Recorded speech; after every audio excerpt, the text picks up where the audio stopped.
The boy who everyone thinks is the city's dumbest barges into the throne room and brings the information that a certain Zhu family is going to propose to marry Lady Mulan. They're all shocked because this info can change the course of an upcoming war. Even though they know this boy is famous for being dumb and flirting with all women, the information is valuable, so when they say he's going to be rewarded, the boy sees his first chance and kneels begging for a job. Why? He just wants to get closer to the goddess of this place and seduce her with his 10 out of 10 looks. The emperor gives him a random job to work for another son, but someone else barges through the door and informs them that the general of the Zhu family is heading there. The marriage proposal is actually coming much earlier, and now the MC has only 3 hours before the goddess is handed to someone else. This puts the family in an uproar. The mom says they should refuse, but the father knows that the Zhu family will take it as an insult and remove their war support. Mulan suddenly says she's going to disfigure her face so no one wants her, but the knife is instantly removed, and he explains that even with an ugly face they will want this marriage. They both knew the answer. The only way out was to be already married. The dad didn't want to go for it, but she begged for it to protect the country's interests. He hesitates for a moment, but seeing her he accepts and writes a letter announcing a short competition to marry Mulan. Only the best in the kingdom should be informed. But they both turn their heads when Shen Lang, known as the dumbest, most promiscuous, and least educated in the country, calls them all and says he wants to participate. Bro steps in confidently and tells Mulan he wishes to marry her. Before the father kills him, the mother reminds him that Shen Lang is mentally challenged, a literal R-rated boy with mental disabilities. He calms down until Mulan shouts, yes, since he's so idiotic it has to be him, the famous dumb boy of the city. For Mulan he was like a young innocent baby, perfect as a fake husband. But then she explains that she's just saying she's letting him participate in the competition, and the anxious father relaxes. He even asks the servants to help the boy prepare himself. But what they didn't know is that Shen Lang was far from the dumbest. He was actually the most intelligent, informed, and cunning young man in the whole country. Why? See this disfigured face? That's Shen Lang in his past life, someone who learned that an ugly person would never have the chance to reproduce. Before he was an extremely attractive and famous chemist, but an accident completely disfigured his face, and the way people treated him changed completely. But that didn't change how talented he was, skilled in chemistry and now a doctor. He dedicated himself to helping war-torn regions, until an American bomb came flying. He saw it shining and just begged that if he was reborn, that at least he'd be handsome, as all fades to black. He opened his eyes as Shen Lang bro didn't hesitate for a second. He went straight for the mirror and smiled. He was astonishingly handsome. The memories of the original body owner started flooding in. Turns out this Shen Lang dude has the same name as him. He's in a place called Mythical Turtle City, but the original owner of this body had a bad reputation. Everyone thought he was a complete waste of space. This guy studied for 10 years and couldn't recognize a single word. Not only that, but he couldn't even win a fight against a chicken, even if his life depended on it. But wait, it gets better. After meeting the daughter of the Su family once, this simp went full obsession mode. When Miss Su got sick and needed a husband to change her luck because apparently that's how medicine works in this world, our original Shen Lang volunteered. The Su family maids beat him up and humiliated him, treating him. Luckily for him, the young lady recovered and actually stood up for him. So they got married, but it's one of those married in name-only situations. They didn't act like a couple at all. But our delusional original Shen Lang was perfectly happy just seeing her face every day. Then half a month later, he was hit with a mysterious illness that nobody could cure. That's when our reincarnated Dr. Boy took over the body. So now our boy is sitting there processing all this information and getting hyped about being married to a rich hottie when he hears footsteps outside. He goes to eavesdrop and hears two maids straight up discussing how he should have kicked the bucket already. These girls are out here saying he's a good-for-nothing who doesn't deserve to be the Su family's son-in-law, and they literally came to check if he was dead yet. The door swings open in surprise. Our boy's standing there fit and fine. The maids absolutely lose it. They start screaming and running away like they've seen a ghost, yelling about how this idiot is still alive. Shen Lang standing there confused as hell, wondering if these maids literally tried to murder him. Before he can spiral into paranoia, he notices something weird. There's a laptop in his mind. Not like a mental image, but his actual laptop from Earth, left exactly how he had it. Then he realizes his eyes are different now. When he looks at objects, he can see through them. My guy's got X-ray vision. Turns out the X-ray machine from his lab fused with him during the time travel, along with that missile that killed him. So now he's got a built-in medical scanner. But it gets even better. The computer and X-ray vision are integrated. When he looks at stuff, he can accurately identify what it is and get all the technical specs. Right then, someone walks in. And the first thing Shen Lang's eyes lock onto? The phrase 36D? I'm not even joking. Ro's reincarnated superpowers immediately went to work identifying the important details. The person in question is Su Qianshan, his wife, and apparently his X-ray vision has priorities. She's extremely concerned about him. After hearing from the maid that Shen Lang woke up, she immediately called for a doctor. The doctor examines him and his face goes through about 15 different expressions before he finally announces that Shen Lang is perfectly fine. Su Qianshan's face changes real quick. She turns to the doctor with this suspicious look and goes, "How could this be possible?" Su Qianshan realizes she just exposed herself and quickly switches gears. She starts fake crying, putting on this whole concerned wife act. But our boy isn't the same idiot anymore. With his X-ray vision and genius Dr. Brain, he can see right through her BS. He's sitting there watching her and cursing the original. Shen Lang was thinking about how that idiot was so head over heels for her that he missed this massive red flag of a woman. During their conversation, Shen Lang picks up on what Su Qianshan's really trying to do. She wants him gone and she is dropping these big hints, but our boy plays idiot and pretends not to know anything. Sitting there, she is thinking to herself, why isn't he taking the hint? That's when the door gets Keiskiki OPN. Some guy walks in and immediately goes, stop beating around the bush with this idiot. Then this bastard walks right up to Su Qianshan and kisses her. Right in front of Shishigi and Lane Ji. Then points at our boy and casually drops, she's my fiancé now.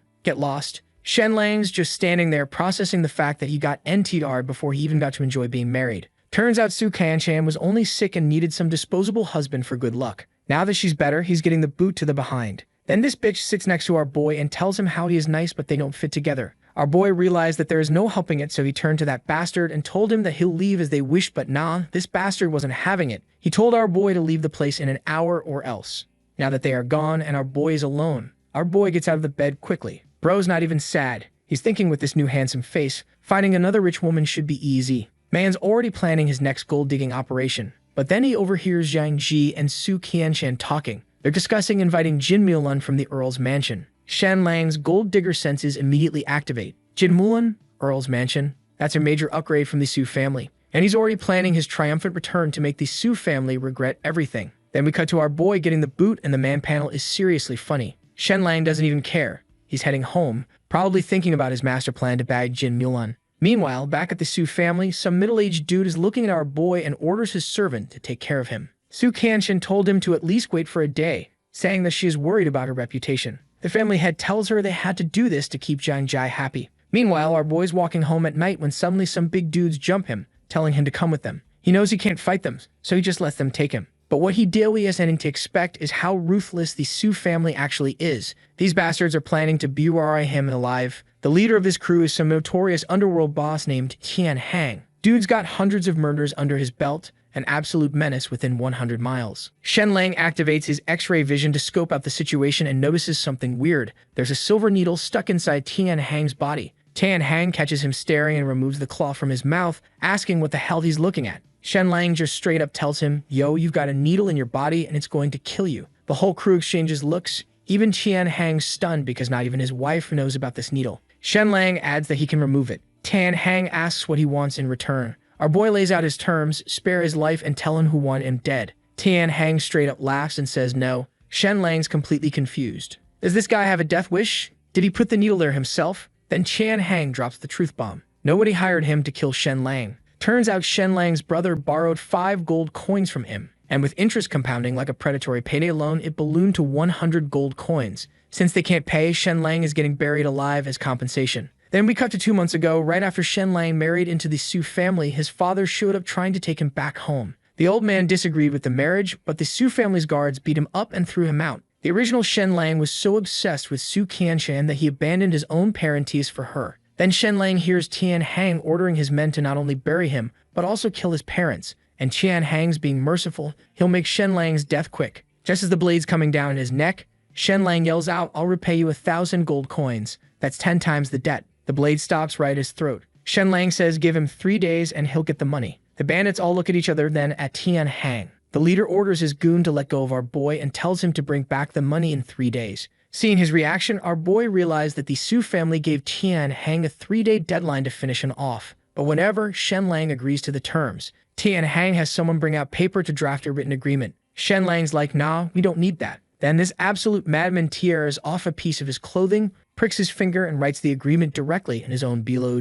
Tian Hang's watching this thinking, is this really the same intellectual waste everyone talks about? After giving him a warning, Tian Hang sends 2 of his men to escort Shen Lang home. On the way back, Shen Lang's racking his brain trying to figure out how to make 2,000 gold coins in 3 days. When he gets home, the scene hits different. His father's gravely ill but still talking about going to the Su family to bring Shen Lang back because he's worried they're mistreating him. His mother feels the same way. And his brother? Dude's got broken legs and he's still determined to go get Shen Lang. Shen Lang hears all this and immediately opens the door, drops to his knees, and gives his family a deep bow. They're absolutely overjoyed to see him. He quietly says he's back, then apologizes to his mother and father one by one. His mom just hugs him, saying everything's fine. But they notice something's different about him. His eyes are clearer, more focused. His brother guesses the Su family kicked him out, which his mother actually thinks is great news because now she can arrange another marriage for him. with Widow Liu from the village. Shen Lang's just standing there like, "Mom, please no." But he chuckles and shifts focus to his father's illness. Using his X-ray vision, he checks the damage, several broken ribs and severe hemorrhaging in the lungs. Thanks to his decades of medical experience from his past life, he immediately knows what to do. Drain the blood from the lungs first, then implement a series of treatments. Then he checks his brother's broken leg. The fracture is relatively clean, which is good. But then his brother suggests they could pretend to get injured in accidents for compensation money. Shen Lang just facepalms. He flicks his brother's leg over and tells him to drop these crooked ideas, reassuring him that he can fix the leg. The next day, Shen Lang spends the entire day gathering medicinal herbs. When he gets back home, he sets up a makeshift operating table and gets to work on his father. Using his exquisite medical skills, he successfully performs the operation. His mother's absolutely blown away. She's looking at Shen Lang like he's some kind of miracle worker. With skills like this, she's already thinking he could marry the village chief's daughter.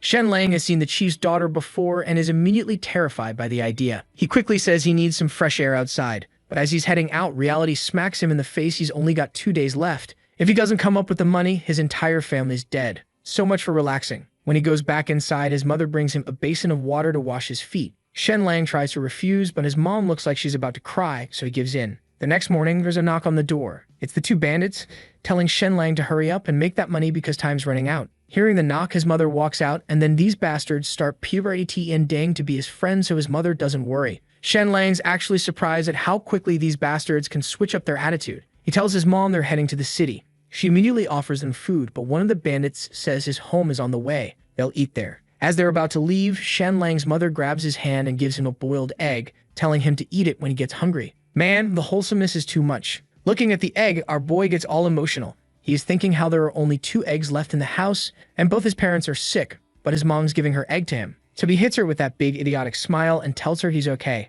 Then he leaves with the 2 bandit bastards. Cut to 4 hours later. Our boy is here saying the original Shen Lang, thinking about how he's in this mess because of that simp. On their way to Turtle City, they run into 2 men. One of the bandits seems to know them. He calls the old guy Uncle Lee and asks why they haven't been coming around lately. He's all friendly, saying even though they owe a little debt, it shouldn't matter since he and his father are like brothers. The old dude looks surprised at first, then says he'll come by tomorrow. The bandit puts his hand on both their shoulders, saying his father told him they don't have to pay back the money anymore. Then he leads them into some bushes. A little while later, this bastard returns alone. He casually reveals he just killed both of them for failing to repay their debts. Shen Lang is shocked when he hears their debt started at 3 gold coins but ballooned to 25 because of interest. One of them had even been friends with Tian Hang's father for over a decade, wiping the blood off of his sword. The bandit warns Shen Lang that he won't show mercy either. He doubts Shen Lang can earn 1,000 gold coins because that's equivalent to the savings of hundreds of households over several decades. Our boy just confidently says he'll earn the 1,000 gold coins today. Soon they arrive the busiest commercial street in mythical Turtle City and stop in front of this fancy building with a sign reading Brocade and Embroidery Pavilion. Shen Lang's money-making plan, which also happens to be his revenge scheme against the Su family, starts here. Because the Brocade and Embroidery Pavilion is in the silk business too, making them direct competitors with the Su family. Shen Lang immediately asks the waiter to call out the owner, promising a business deal that could earn them an additional 5,000 gold coins a year. The waiter looked at our boy and had almost shooed him away. But when the bandit introduces himself as Tian Shizhen from the Black Clothes Gang, the servant's attitude changes real quick without wasting a second. He shows them to the chief's cabin. Inside the hall, they meet Lin Mo, the owner of the Brocade and Embroidery Pavilion. Our boy doesn't waste a second, he gets straight to business, saying he's got a unique secret formula to sell for 2,000 gold coins. Lin Mo hears the price and immediately orders the guards to throw our boy away. The bandit gets furious, thinking Shen Lang's making a fool of them. But then Shen Lang pulls out a piece of golden fabric. Lin Mo takes a closer look and his whole attitude shifts. He's shocked. Gold silk is an exclusive material for royalty, and the Su family made their fortune with it. But the color of the Su family's gold silk looks like garbage compared to what our boy's holding. And our boy just happens to have stumbled upon this dye because this gold silk is just a byproduct of Shen Lang's medicinal brewing. Lin Mo asks our boy how he could trust him, so our boy told him that he can produce even better quality within 2 hours if provided with the right material. Then we cut to 2 hours later. Our boy walks out of the brewing room holding this radiant piece of gold silk. He asks Lin Mo if his money is ready, and that bastard nods and asks our boy about the formula. Our boy gives the formula to Lin Mo so he can verify it's legit. He demonstrates the process, dyeing the fabric golden right in front of him. As Shen Lang was about to leave with his money, he heard a loud voice. The head of the Su family storms in, accusing our boy of stealing their secret formula. Our boy is shocked to hear this and turns to Lin Mo, who doesn't even deny it he sold him out. He just casually mentions his son studying at a military academy under the protection of the Su family's son-in-law, Jiang Jin. Shen Lang's expression goes dark. He realizes he just got played. This was a setup from the start. Then Su Kanshin starts her waterworks, tearfully saying how disappointed she is in him. She's like, why didn't you just ask me for money if you needed it? They're playing the victims, and the Su family even reported this to the authorities. But our boy is not even worried. He laughs at the accusation, saying it's his formula. The golden dye he created is way better than theirs anyway. He challenges the Su family head to provide evidence of the supposed theft. The Su family head has no proof, so he just resorts to insults. Goes off saying Shen Lang's a worthless person with no skills or knowledge. How could he possibly come up with a dye formula? Our boy turns to the officials and proposes a challenge. Let's see who can produce the better gold dye. The officials are like, sure, why not? Su Kanshin turns to Shen Lang, saying if he really thinks he can make better dye than theirs when he's just a good for nothing. But our boy doubles down. He says not only can he make a better golden dye than theirs, but he can also make a purple one. Now, in this era, purple dye is way harder to make than gold. Purple dye needs to be extracted from seashells, and you need 300 seashells just to make 1 gram. And since this is medieval times, nobody's mastered the extraction method yet, so everyone just mixes red and blue and hopes for the best. Back to the present, Shen Lang looks at these bastards and asks if they accept the challenge. Kanshin accepts, but then this narcissistic bastard adds a condition that if he wins, Master Tsu would have to apologize to him. The Heksu clan head agrees. Our boy sets a 3-hour deadline and gets to work, aiming to create something beyond this era's understanding. He even tells the officials to bring more witnesses to watch this competition. Cut to 3 hours later, the Su family showcases their purple silk and everyone's amazed. Then Su Kanshin has a servant show the golden silk formula to the official. After examining it, the official says the documents existed for many years, which basically confirms Shen Lang stole the formula. They're about to arrest him when our boy steps out. He looks at the Su family's purple silk and thinks, damn, this actually looks pretty good. No wonder these bastards were famous for their silk business. Then he presents his own. The color of Shen Lang's silk shocks everyone. Unlike the dull purple silk from the Su family, Shen Lang's silk is vibrant and dazzling with this unmatched purity of color. He challenges them, asking if this was also stolen from their formula. Su Kanshin and her family are completely thrown off. Seeing they're not having it, our boy pulls out his trump card, multicolored rainbow silk. The official rushes over to examine it, completely amazed at the natural and extraordinary colors. With that, our boy asks the officials to do the justice. The Su family head, having no face left to save, dismisses the accusation and leaves. Su Kanshin, holding back her anger, apologizes to Shen Lang before also leaving. She's wondering how this idiot suddenly became a master of dyeing. After they leave, our boy turns to the official, casually asking how he's doing and how Miss Jin from the Earl's mansion is. Turns out Shen Lang's confidence in challenging the Su family was partly because this young lord has beef with Jiang Jin. Now we get hit with a flashback from 3 years ago. The OG Shen Lang was sitting lakeside doing his usual idiotic business, smelling flowers and whatnot. At the same time, a hunting party was chasing this huge bear. During the pursuit, the bear gets to our boy and is about to end him when this smoking hot beauty leaps from her horse and saves him just in time. The person who saved him that day was none other than Jin Mulan. After killing the black bear, they brought the injured Shen Lang back home. Not only that, but she even sent someone to look after our boy and visited him personally. At that time, the young Lord Wang Gang had just been promoted. Since he secretly liked Jin Mulan, he came to teach our boy personally, hoping to win her favor by teaching Shen Lang, who was associated with her. But his plan never worked, as Jin Mulan never came back to visit our boy. With that, Wang Gang stopped teaching him and even threatened him not to tell anyone about their lessons. Our boy had heard that Wang Gang had some beef with that bastard Jiang Ji, and that's why he dared to be this bold. Back to the present, the chief was absolutely furious at our boy for calling Jin Mulan by her name. He wanted to beat him up but turned to leave instead. Looking at him go, our boy was mentally prepared to be his love rival, but before that, he had other things to worry about. The Xu family would hate his guts even more than before, so he had to be extra careful. After leaving the pavilion, he encountered Su Kanshin. She tried to persuade our boy by crying and looking sorrowful, and apologized to Shen Lang, thinking that he'd hand over the rainbow silk formula. But our boy wasn't that big of a simp to get fooled by this woman twice. He ignored her, refusing to be exploited again. Just then, she reminded our boy that he owes the Black Cloth Gang 1,000 coins. Our boy starts freaking out, wondering how she knew about it. When she left, the bandit told our boy that he should have agreed to her proposal since there are only 7 hours left in his deadline.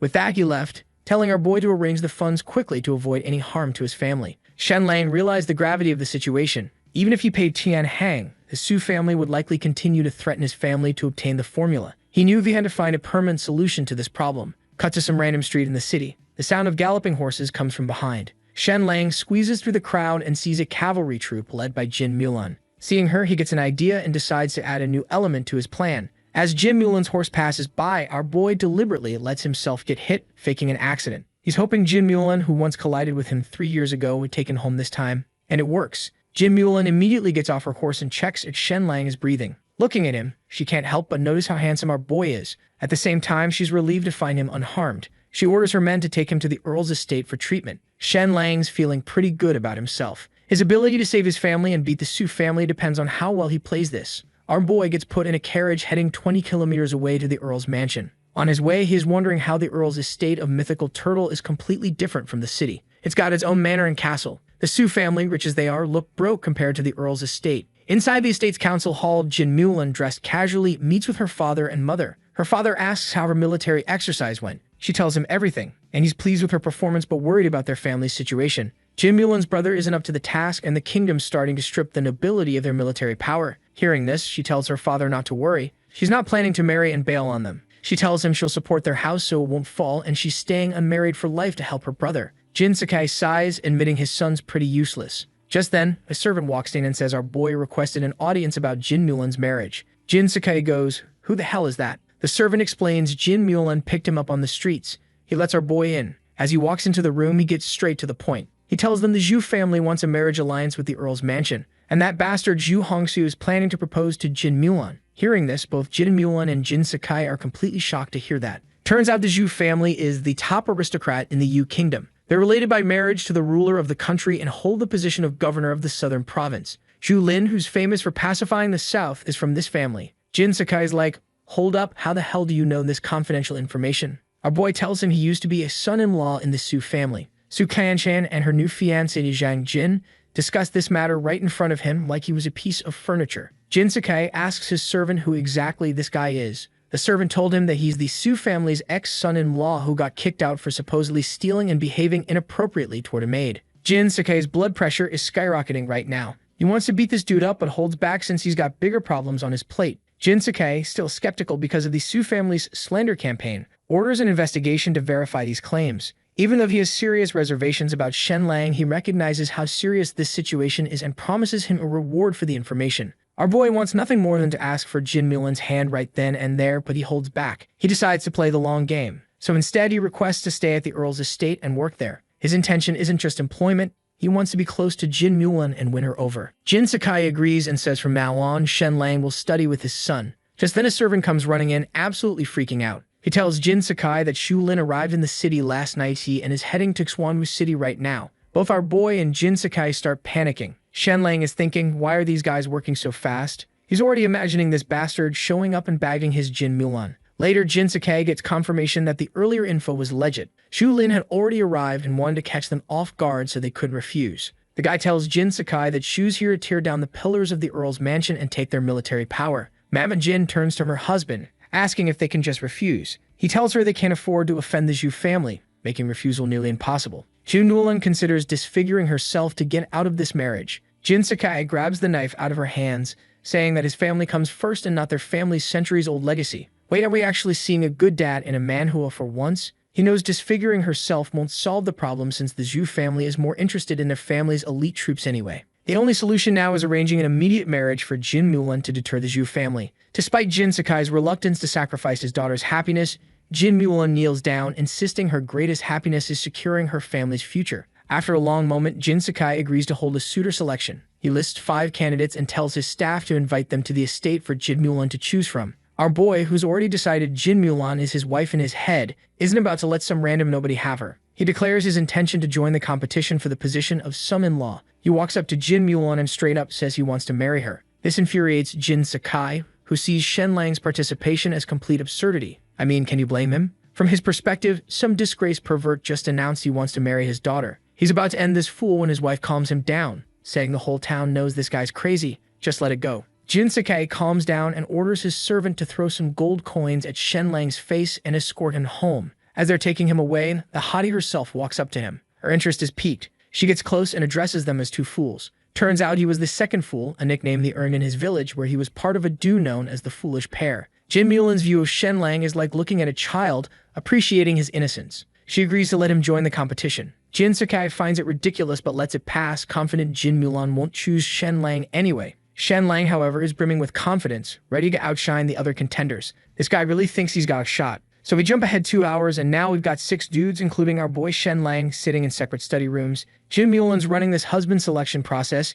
She plans to pick someone by noon and be married by evening. First up is Wang Lian, Lord of Xuanwu City. This bastard's practically vibrating with excitement at the thought of winning Jin Mulan. When she asks him, "What future can you bring to the Earl's estate?" Wang Lian puffs out his chest and goes into this whole speech about passing the imperial examination, becoming a scholar, and how his brain combined with her martial badassery would lead the family to greatness. Jin Mulan's just sitting there like, "Cool story, bro," and basically hands him a metaphorical nice guy card before walking out. She asks the same question to the other 4 candidates and gets pretty much the same generic answers. Nothing that makes her go, "Wow, this is the guy." Finally, she walks into Shen Lang's room and hits him with the question. Our boy's brain immediately goes into overdrive, thinking about all the cool stuff he could do for her. He's got X-ray eyes that could treat her hidden injuries and advanced iron refining techniques. But then he realizes something important. That stuff might impress her, but it won't actually win her over. So instead, he looks her in the eye and says he can offer her freedom in their relationship. He tells her straight up as long as she doesn't cheat, she can have all the freedom she wants. The moment he says the word cheat, Jin Mulan's face goes bright red.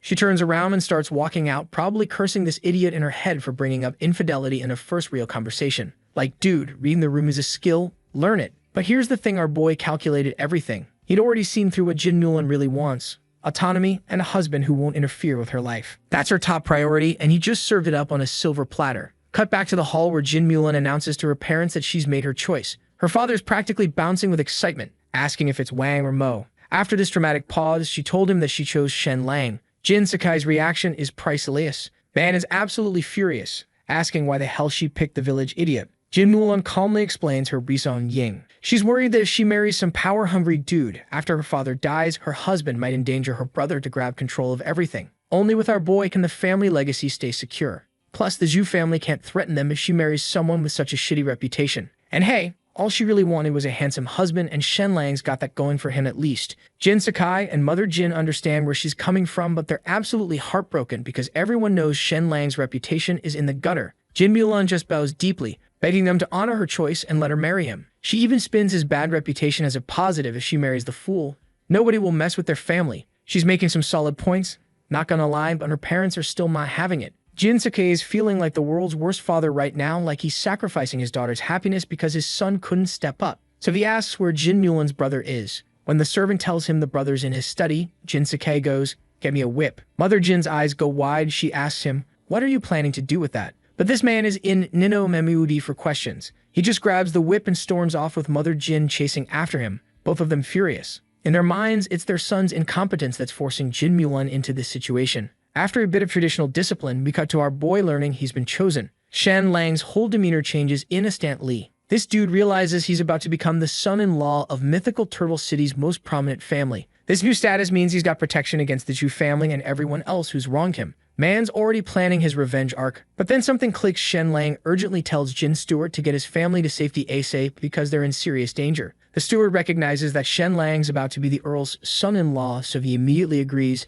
telling him not to worry and to go rest because he's getting married later tonight. Meanwhile, cut to the Hei Gang's gathering place, where Tenant Hum orders one of his goons to capture Shen Lang's family. The plan's simple. Once they've got the family, they'll kill him after Shen Lang hands over that formula he's been keeping. Both the legal circles and the underworld of mythical Turtle City are in complete chaos right now because of Shen Lang. Some people are preparing to celebrate his marriage, while others are literally plotting to murder his entire family. When Ting and his bandit crew roll up to Shen Lang's home, they're expecting some easy targets. Instead, they find Shen Lang's family armed and ready to throw down. These people aren't showing fear. They are fully prepared to die fighting. Ting's actually kind of impressed by the challenge and draws his sword, ready to make this interesting. But then he suddenly gets this weird feeling like someone's watching him. He spins around and sees a man standing behind him. And man, just Jin Stewart's presence is enough to make this hardened criminal's spine turn to jelly. Ting tries to play it cool, explaining their unofficial orders to punish tax evaders and asks Jin Stewart to let him do his job. Jin Stewart's response is basically, "That's great and all, but my master ordered me to bring Shen Lang's family back safely, so I can't return empty-handed. Mind letting them go?" Ting's feeling cocky despite nearly pissing himself a second ago and asks who exactly Jin Stewart's master is. When Jin Stewart drops, "I serve the Jin family." So Ting is absolutely losing his mind right now. He's thinking, why the hell would someone this important invite these random nobodies? But then he realizes that it's got to be because of our boy Shen Lang. And honestly, regardless of who Jin Zhou is here, the moment this high-ranking dude showed up, Ting knew he was screwed. He had no choice but to let them go. After this whole mess wraps up, Jin Zhou calls for his soldiers and several warriors literally escort Shen Lang's family to their carriage. Ting's just standing there watching this unfold, getting more confused by the second. Like inviting them was one thing, but these guys are treating Shen's parents like straight-up royalty. Once they're gone, this dude almost collapses. The other bandits catch him and they're like, yo, why'd you let them go? If the boss finds out we let Shen's parents walk, he's going to be mad. Ting turns to these idiots and goes, do you morons even know who that was? Then he told them who Zhang Jin was. The moment they hear who Zhang Jin actually is, every single one of them starts freaking out. Ting then bolts back to report to Tian Hang at the Black Cloth Gang headquarters. At this point, this bastard's in the middle of some spicy R18 plus activities, so he is not happy to see Ting. He straight up tells him this better be life or death, or you already dead. Ting spills everything about Shen Lang's family getting rescued by Jin Zhao himself. Tian Hang's face goes dark. He immediately kicks the woman out and focuses on how royally screwed they might be for messing with Shen Lang's family. Tian Hang's sitting there stroking his chin when he hears about the Count's mansion holding this whole son-in-law competition. Ting's expression changes. A thought hits him. One so crazy even he doesn't believe it. Tian Hang's thinking the same thing. No way in hell could that fool become Jin Mulan's husband, right? But just to be safe, this paranoid bastard decides they need to go into the city and see for themselves. So not long after, in the Xu family's secret chamber, we got Xu Lian, Tian Hang, and a random bastard I forgot the name of all gathered to discuss whether there's any chance Shen Lang could actually become the son-in-law of the Count's mansion. They'd all agree it's unlikely. But just to be sure and get to the bottom of this mystery, they decide to crash the wedding ceremony. Then we cut to the Count's mansion and man, this place is lit up like a festival. Servants are running around everywhere, decorations are insane, and among the guests we've got Su Qianqin and company, all dying to know who scored the jackpot and married Jin Mulan. At that moment, our boy is chilling a bridal carriage while firecrackers are going off like crazy. The set-in gets carried to the entrance, and the Count and his wife walk out all ceremonial-like. They announce the groom's arrival, set the carriage down, lift the curtain, and the groom steps out. The moment this figure appears, Tian Hang and the entire Su family delegation literally stop breathing. Su Qianqin's eyes go wide. She's thinking, there's no way. Why the hell is Shen Lang the groom? Our boy completely ignores all these people. His wedding's not getting ruined by these clowns. With that, the wedding ceremony begins. They then bow to the celestial worthy of heaven and earth, bowing to the high hall and the couple bowing to each other. Standard wedding stuff, you know. Just as they're about to head to the bridal chamber and wrap this up, this knockoff Monkey King Wanib starts cackling. This is Liu Huayan, the current lord of the city. He walks up saying he knows it's against tradition to unmask before the bridal chamber, but he's just so curious about who the earl picked. Could they please remove the mask? Before Jin Zhou can deal with this one headache, suddenly, there's an NOT loud laugh, and a tall figure walks in slowly. And the moment people see him, everyone at the venue, including the Count's family and all the guests, bows in respect. Turns out this person is Yu Lin of the Yu Kingdom, the guy who pacified the South. This idiot too is curious, so he tells our boy to remove his mask. And now with Xu Lin's support, the crowd's no longer scared and starts urging Shen Lang to unveil himself too. Our boy then looks towards Jin Zhao, who gives him a nod. So Shen Lang lifts the mask from his face, and everyone was shocked. In their wildest dreams, they never imagined the man under the mask would be the fool Shen Lang. At this moment, Tian Hang in the crowd feels a chill run through his entire body. He's realizing his trouble just magnified by about 1,000%. But the most shocked of all, Su Qianqin and Zhang Jin, but then this bastard Zhang Jin starts laughing like an absolute maniac and asks Jin Mulan if this wedding is fake. She turns to him and asks him why he thinks that. This bastard then starts running his mouth, going OFF about how our boy is a good-for-nothing idiot who couldn't even learn a single word even after being in the academy for 10 years. On top of that, he was recently kicked out of the Xu family for stealing and molesting a maid.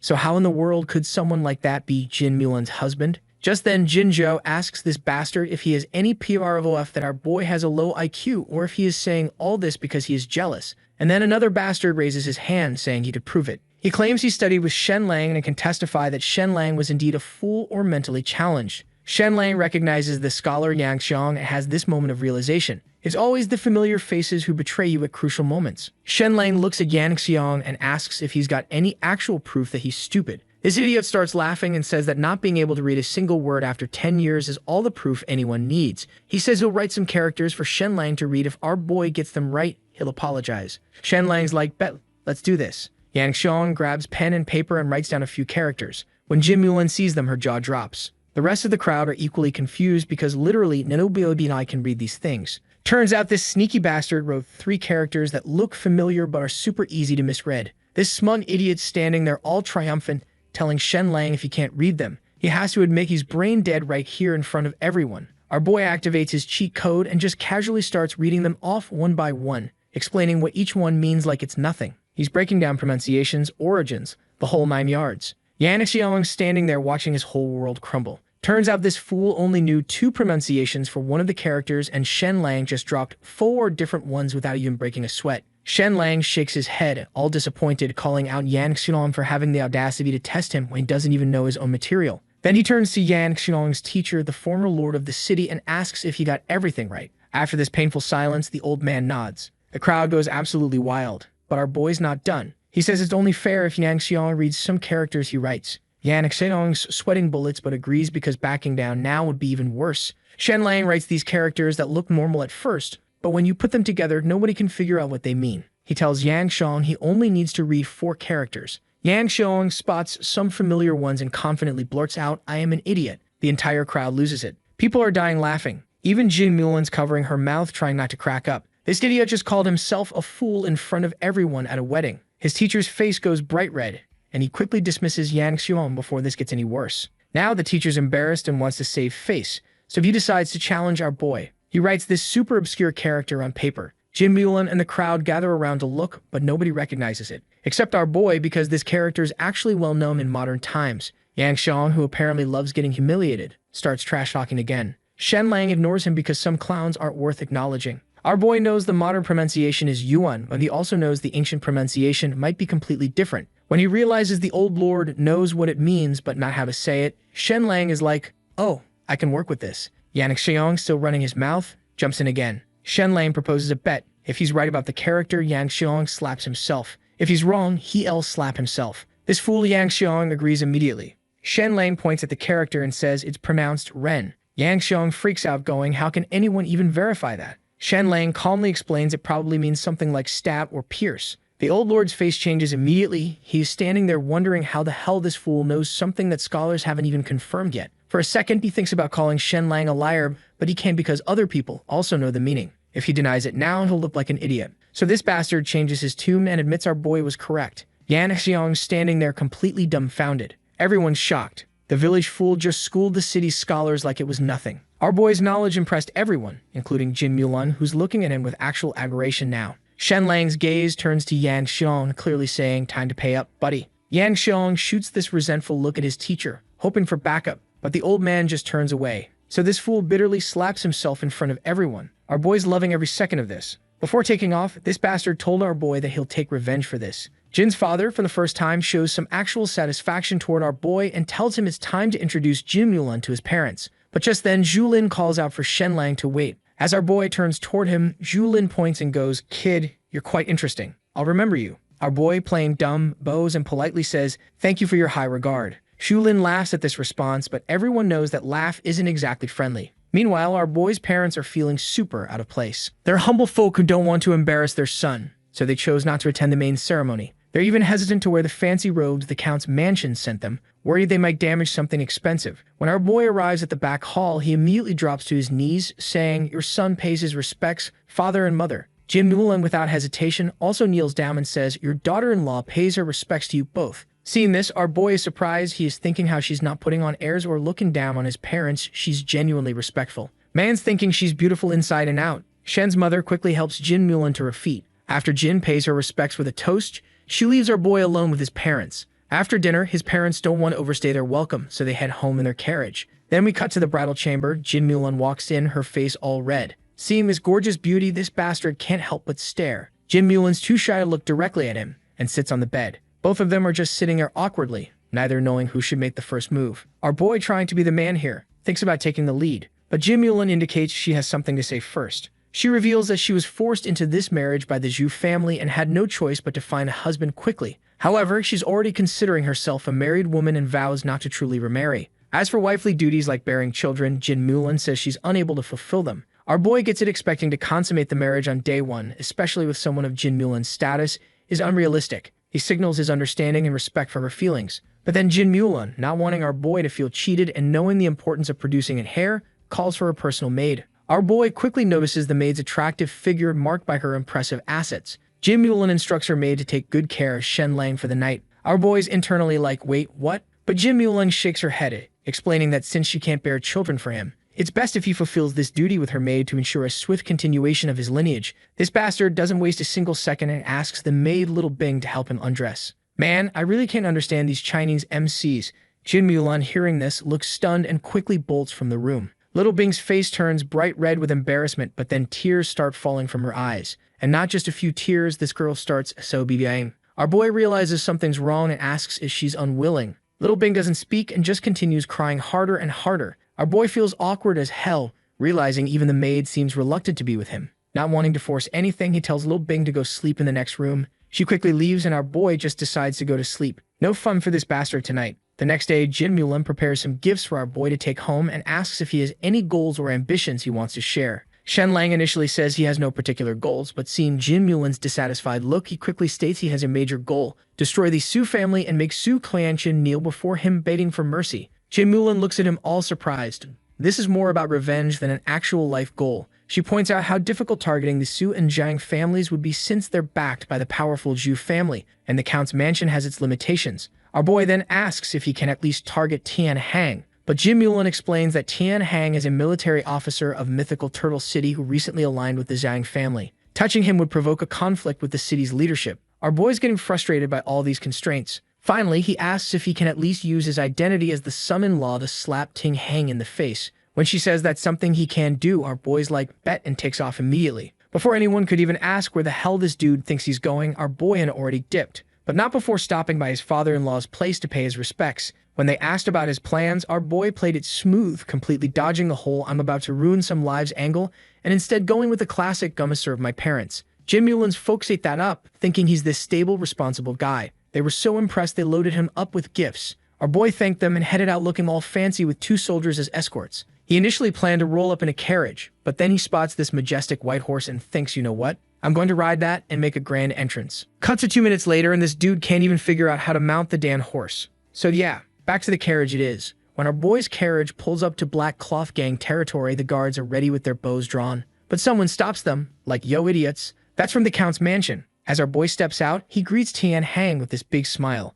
Tian Hang puts on this welcoming act, arms wide open, big smile, but you just know this bastard is seething on the inside. Our boy immediately starts trolling him, asking why he didn't arrest him yet. Tian Hang politely invites him inside and even makes tea for him. Tian Hang asks what brings our boy here, and our boy casually says that he is here for that 1,000 coin debt. Tian Hang laughs, pulls out the debt acknowledgement, and just burns it right there in the fire, saying he forgot all about it. But then our boy flips the script and goes, actually, you owe me 1,000 gold coins. Why'd you burn the acknowledgement? Tian Hang just freezes. This man has been running schemes for years, and he's never met someone this shameless. Like, the audacity is off the charts. So now Tian Hang has to play along because what else can he do? He forces a smile and orders his guys to bring the 1,000 gold coins. Our boy checks them briefly, then casually suggests that since they're acquaintances, maybe they can waive the interest. Tian Hang catches the hint this is clearly a threat, so he grudgingly coughs up another 100 gold coins as interest. Our boy just sips his tea like he didn't just extort this man in broad daylight. Tian Hang asks if there's anything else. And our boy goes, yeah, where's Ting? Our boy then says how Ting tried to arrest his parents, so naturally our boy's planning to break his legs. Tian Hang is visibly shaken and pissed, but he keeps it together and says that Ting isn't around and won't be back for 2 months. Our boy doesn't fully buy it, but decides not to push his luck and leaves. The moment our boy's gone, Tian Hang loses it, smashes the teacups and orders his men to burn the chair our boy sat in. Ting comes out from wherever he was hiding, trying to calm this bastard down by saying our boy's arrogance will catch up to him eventually. Tian Hang is furious about how this nobody turned into somebody so fast and tells Ting to stay hidden, but our boy walks right back in. He's like, well, you returned fast. Were you traveling at the speed of light or something? Then he lists everything Ting did, trying to arrest his parents, breaking into his house, all of it, and says breaking Ting's legs is justified punishment for nearly destroying his family. Then he looks at Tian Hang like, so are you going to do it or what? Tian Hang's eyes are literally red with anger. He's in a tough spot because Ting is his foster son and beating him would be like humiliating himself. Plus, he invested like 2/3 of his family's wealth backing the Zhang family. So he does the classic villain thing, slams his hand on the table and tells our boy that now he is pushing his limits.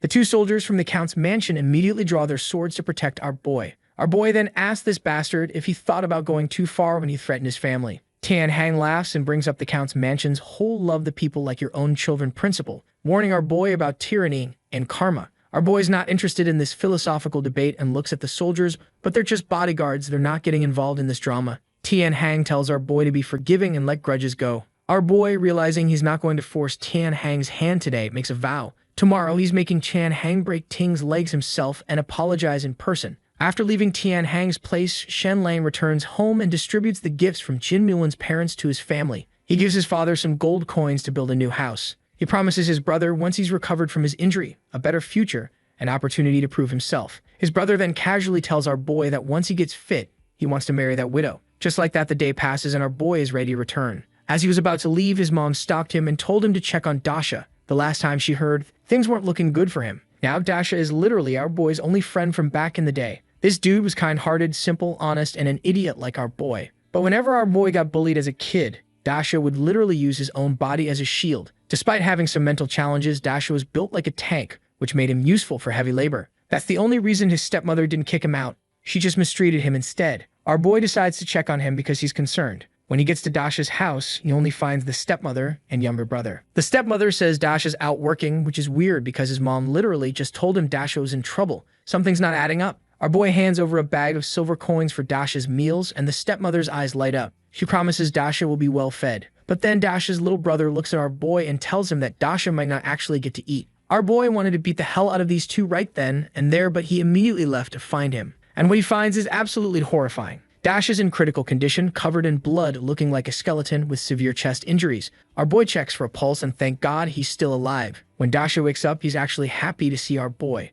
Turns out his younger brother, the little shit, got into some mischief that led to a tiger encounter. Dasha saved him but got his bones broken in the process. And their father couldn't afford treatment, so he just left Dasha to die. That bastard left this poor thing in the jungle to rot for over 6 days without food or water. Our boy is absolutely furious to know that scum of a family is treating Dasha like garbage when he literally saved the ungrateful brother's life. And even in his dying breath, this big idiot is just relieved that our boy became strong and doesn't need his protection anymore. Our boy, trying to give him hope, says he still gets bullied. And Dasha, even in this state, reflexively tries to protect him. Man, the loyalty is unreal. After reassuring Dasha he's safe, our boy wanted nothing more than to go to his house, beat the hell out of his parents, and make them regret everything and realize Dasha's worth. Dasha nods and thinks I'm still useful. Father's getting old and needs me to provide for him. Our boy is just speechless at this point. Like, his pure soul has been left to rot and he still thinks his dad needs him. He orders his guards to carry Dasha to the carriage. But first it's revenge time. Our boy storms back to Dasha's house and asks them if they have any conscience.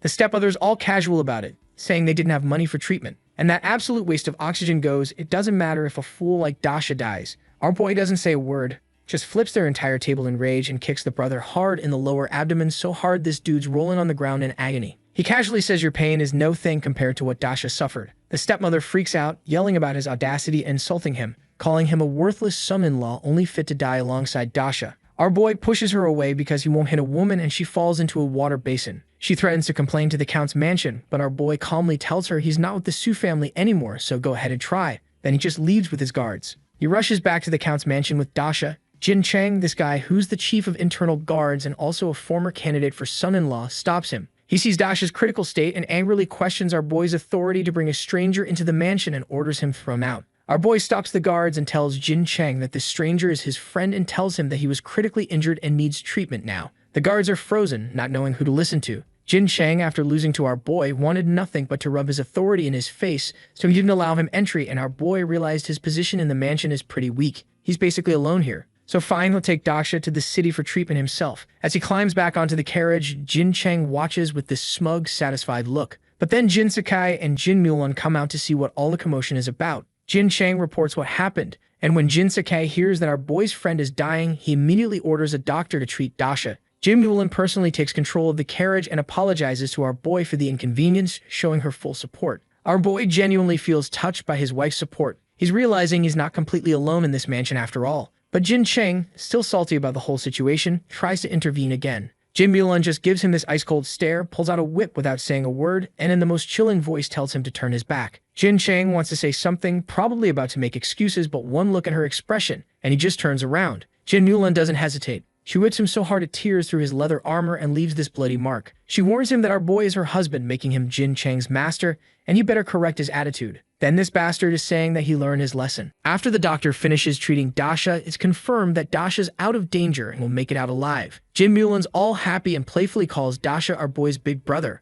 Our boy gets a bit embarrassed and tries to clarify, but Jin Mulan smiles and goes, "Aren't the two fools and Dasha and second fool just ways of referring to brothers?" Our boy's internally like, "You're a 36E. Whatever you say is right." But the wholesome moment gets interrupted. After that, Jinsakai summons our boy to his study. Our boy's expecting they're going to talk about Dasha, so he's ready to defend bringing him there and explain how important their friendship is. But no P. Jinsakai is absolutely furious about the Tian Hang situation. He's accusing our boy of abusing his position, extorting gold coins, and planning to harm Tian Hang's foster son. Our boy responds by thanking Jinsakai for saving his family's lives, which confuses the count for a second. Then our boy lays out the entire situation, everything Tian Hang did. The threats, the attempts to arrest his parents, all of it. Jinsakai goes from angry to absolutely livid, but now the anger is directed at Tian Hang. He vows to see justice for our boy, saying nobody gets to bully his son-in-law, and says that he'll punish him. Despite Jinsakai offering to handle Tian Hang himself, our boy insists on taking care of that bastard personally. He says not showing up would damage both his reputation and the Count's mansion's reputation. He promises to handle it without giving anyone ammunition to criticize them. Jinsakai, testing our boy's commitment, pulls out this massive book, the Jin Family Code. He says our boy can only go confront Tian Hang after memorizing the entire thing. We're talking 50,000 to 60,000 words across several hundred pages. It's basically a novel. Our boy confidently accepts, because remember, this dude has a mental computer. He's going to speedrun this book like it's nothing. Meanwhile, Jinsakai and Mother Jin are discussing this task. Jinsakai thinks it will take our boy a couple months to memorize it, which would be good because it gives him time to calm down and reflect. Mother Jin bets he'll do it in just a month. Then she gets all close to his face and says, "Wanna bet?" And after the lovey-dovey night, we cut to the next day. Mother Jin prepares a nourishing meal for our boy, expecting him to be up late studying. But when does she check? He's already asleep. She's frustrated, thinking how he's even lazier than her own son. Then she tells everything to Jinsakai, and man, he is furious. He immediately calls our boy, and as he walks in, he immediately asks the servant to bring the whip. Man, these people do not hesitate with the whip, do they? He's ready to discipline our boy for slacking off. Our boy calmly says he already memorized the entire family code overnight. Jinsakai is like, yeah, right. Bring the whip. This kid's lying to me. He's fully prepared to have our boy punished. Mother Jin tries to calm him down, saying how his skin is delicate, and tells our boy to just apologize and calm things down. But our boy, he's like, nah, I'm serious. Test me if you want. Jinsakai, fueled by frustration and probably thinking this kid's got some nerve, starts quizzing him on various chapters. Random sections, specific passages, whatever he can think of to catch our boy slipping. And our boy recites EVRVT flawlessly, word for word. Jinsakai is absolutely stunned. This extraordinary memory and intellect just blew their minds. Mother Jin's over there all smug, reminding Jinsakai about their wager. The way he's getting all shy, I'm sure it's something unusual. Now he has no choice but to accept that our boy really learned this whole book in one damn night. Before leaving our boy alone with Jinsakai, Mother Jin mischievously takes the whip with her. She's got plans to teach her son Lin Mu a lesson. And let me tell you, poor Lin Mu is about to get some discipline. But it's definitely not going to be the fun kind. Actually, wait, depending on your perspective, you know what? Never mind, moving on. Jinsakai, still processing what just happened, asks our boy how he pulled off this incredible feat. Our boy casually drops that after recovering from a serious illness, his mind just became exceptionally sharp. He can remember everything he reads now. Jinsakai actually believes him because apparently there's some historical figure in their family who had a similar glow-up after a near-death experience. So this tracks for him. Acknowledging our boy's accomplishment, Jinsakai lifts the confinement order. Our boy's ready to go handle Tian Hang, as he was thinking of ways to take care of him. Jinsakai told him to forget about his matter for a while. He explains there's this new rule established by the kingdom that nobility shouldn't interfere with official government positions. Over the past 3 years, 3 noble families got stripped of their lands and titles for breaking this rule. The consequences are serious, but our boy refuses. He says within half a year, he'll take his revenge. He believes handling his own battles is a prerequisite to being worthy of Jin Mulan. Jinsakai appreciates the resolve but warns him about the difficulties. Tian Hang has backing from both the city lord's office and the Jiang family. That's a lot of powerful friends, but nah, our boy doesn't care. He tells the Count that he'll take revenge within the bounds of the law, making sure not to leave any loopholes that could be exploited. And his plan?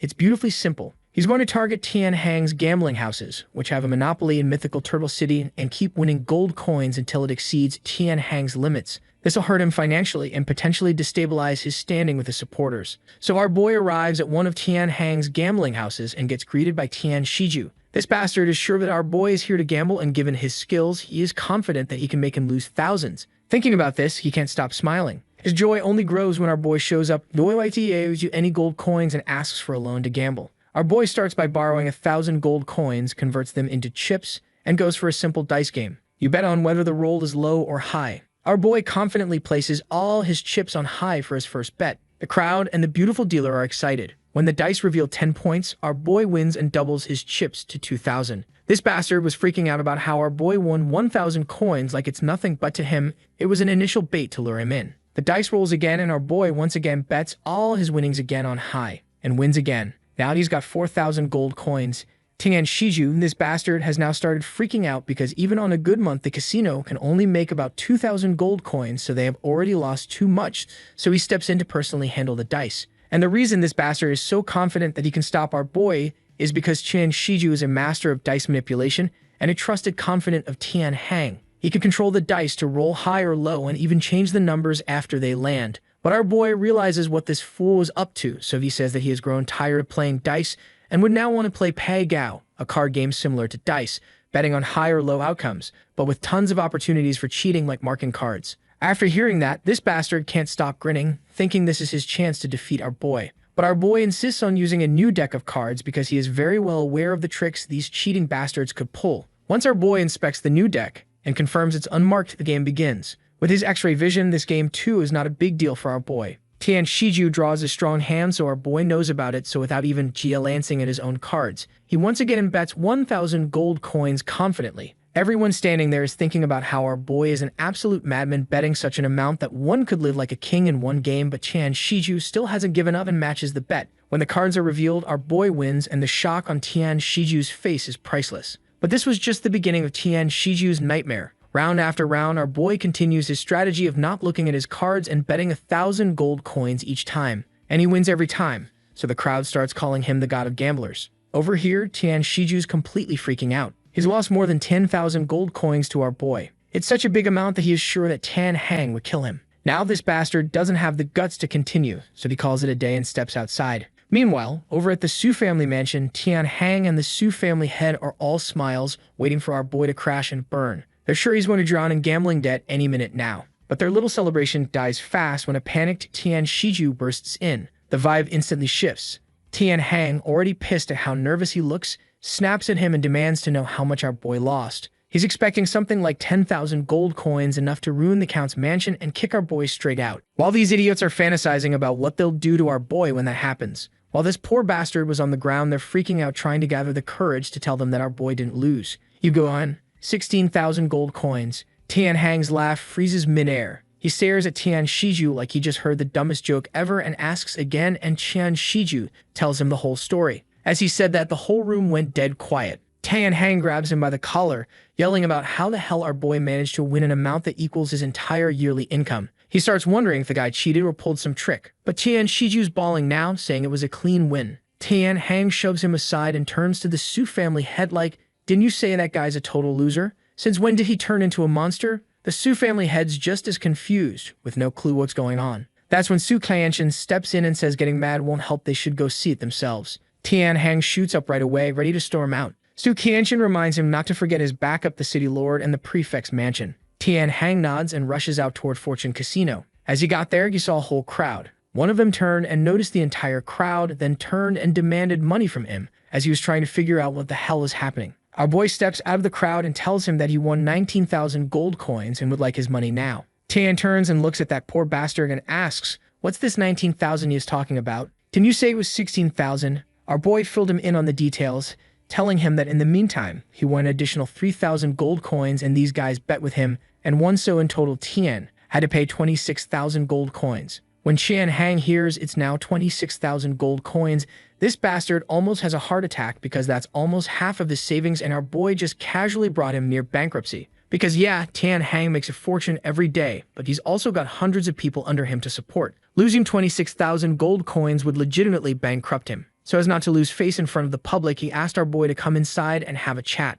Our boy agrees, but the gamblers, they're not having it. They are screaming, "You can't leave. You can't leave. Cash in the gold coins before leaving." They're worried our boy and Tian Hang are going to strike some shady deal behind closed doors and betray them. Our boy loudly assures them that they'll get their money. Now, regardless of his previous reputation as a fool, our boy was now the Count's son-in-law. Plus, these ungrateful bastards had that money because of him, so everyone chooses to believe him. They arrive at the second floor of Fortune Casino, and Tian Hang's smile immediately vanishes. His face turns cold as he looks at our boy. He says how our boy is using cheap tricks now, and he asks him if he is doing all this just to make me break Tian Shizen's legs. He says that if he thinks that the Count will protect him, then that's not going to happen because he's only been the son-in-law for a few days and has done something that no member of the Jin family had done in a century. He then asks him if he's not afraid of tarnishing the Count's mansion's reputation. Our boy hits him with some philosophical wisdom, saying that the reputation of the Count's mansion is indeed important, but my reputation? That can be disregarded. He hits him with that trashy Chinese monologue, but I'm not going to bore you with that.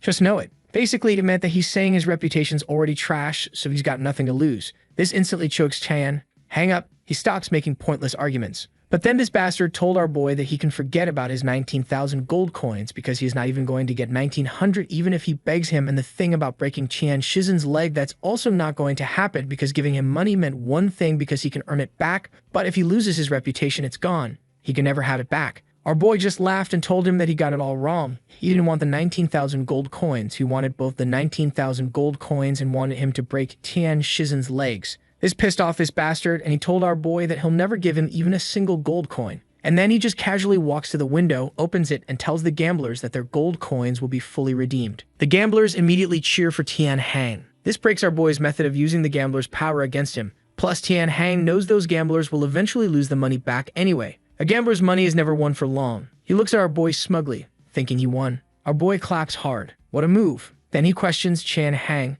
Did you forget you have other casinos? As long as they're open, I can keep winning, and I'll bring all the gamblers with me to win. He turns and shouts to the gamblers outside, don't leave. I'll continue to lead you to win money. Then we cut to some time later, and our boy continues his winning streak, and the gamblers go completely wild because it's easier than picking up money. As long as they follow our boy, they're guaranteed to win. And our boy doesn't win alone. He made sure hundreds of people accompanied him and gambled with him. Before long, Tian Hang loses another 7,000 gold coins. The kicker? Our boy bets only 1 gold coin each time. The rest is won by the gamblers. Seeing this, his adopted son Chan She rushes downstairs to drive our boy out. But our boy immediately switches to acting mode, pretending to be frail, and asks him, what are you going to do? Do you want to hit me? My health is not good, you know, I'll fall down with just a touch. Who dares to strike the Count's son-in-law? My wife will kill his entire family. This shameless act completely infuriates Tian Shu, who points at our boy's head and screams, so what if I do take action? And then orders his guards to throw our boy out. But then the guards surround and protect our boy.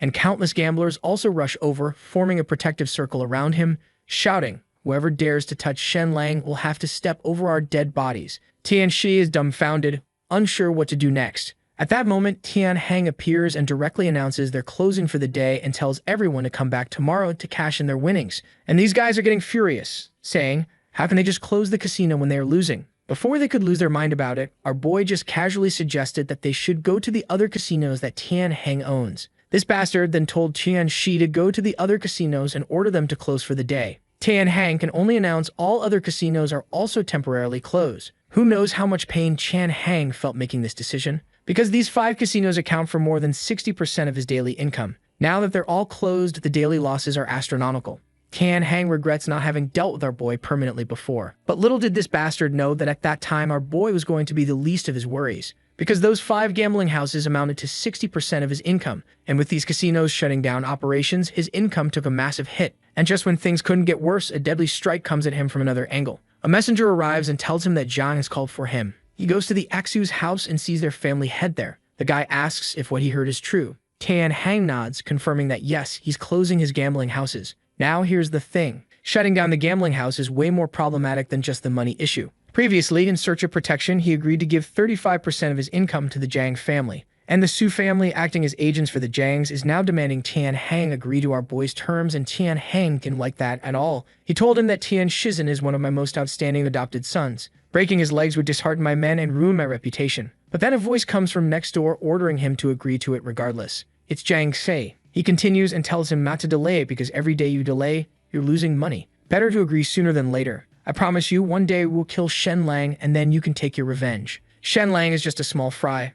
Our real target is the Count's mansion. Once we take down the Count's mansion and reclaim its lands and military power, the position of Deputy Lord will be yours, Tian Hang. After thinking about it for a long time, he eventually agrees. Soon after, Tian Hang returns to the casino and tells us that he is ready to accept his condition and agrees to publicly break Tian Shizen's legs and tells him to stop causing trouble. But nah, our boy isn't going to let this bastard have his way, so our boy goes. The conditions have changed. Your other adopted son, Tian Shi, yelled at me, wanting to hit me, pointing at my head with his finger. So his arms and legs need to be broken too. Hearing our boy's words, Tian Hang feels a surge of blood rush to his brain. Seeing Tian Hang not speaking, our boy states, "If you don't agree, I'll change the conditions again. Then it will be breaking the legs of everyone who has ever visited my house." Tian Hang can no longer restrain himself. In his mind, he charges at our boy, instantly grabbing him forcefully, one hand on his head, the other on his waist, and directly tearing our boy in half. Then Tian Hang laughs maniacally in his frenzy. However, all this is just Tian Hang's imagination. The man's literally fantasizing about murder right now. He doesn't want to compromise, but he has no choice.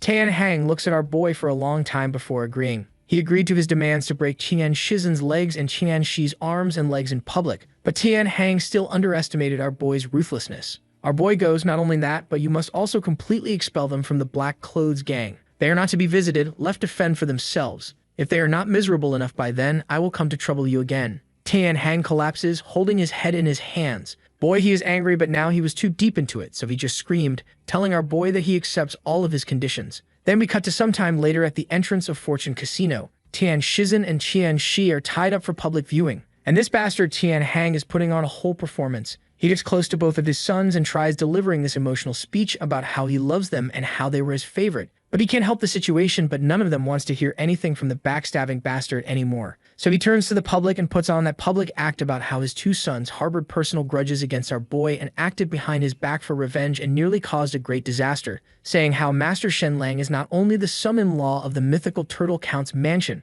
but also a close friend of his, and they acted against him. And because of that, he had to punish them. He added that if I do not punish severely, how can I uphold family discipline? Then he ordered his servant to hand him the stick, and the guys walked out with a thick, hard stick. The next moment, Tian Hang raises the stick and fiercely smashes it down on his legs so that Tian Shizen's legs are broken. From start to finish, Tian Shizen just lets out a low grunt without screaming in agony. And seeing this, the public is completely surprised. Tian Hang then turns to Tian Shi. He picks up the stick and ruthlessly smashes it down on Tian Shi's legs. Then, with another fierce strike, Tian Shi's arms are brutally broken. And this bastard was a lot more expressive than Tian Shizen. He started screaming loudly and fainted moments after as he was not able to bear the pain. The faces of everyone around twitch, especially the warriors of the Black Clothes gang. Tian Hang's other adopted sons feel a chill run down their spines. It's a case of one's misfortune affecting others. How loyal Tian Shizen and Tian Shi had been, and yet at the first sign of trouble, they were the first to be sacrificed. They all can't help but wonder if they'll be next. From then on, Tian Hang's prestige greatly diminishes.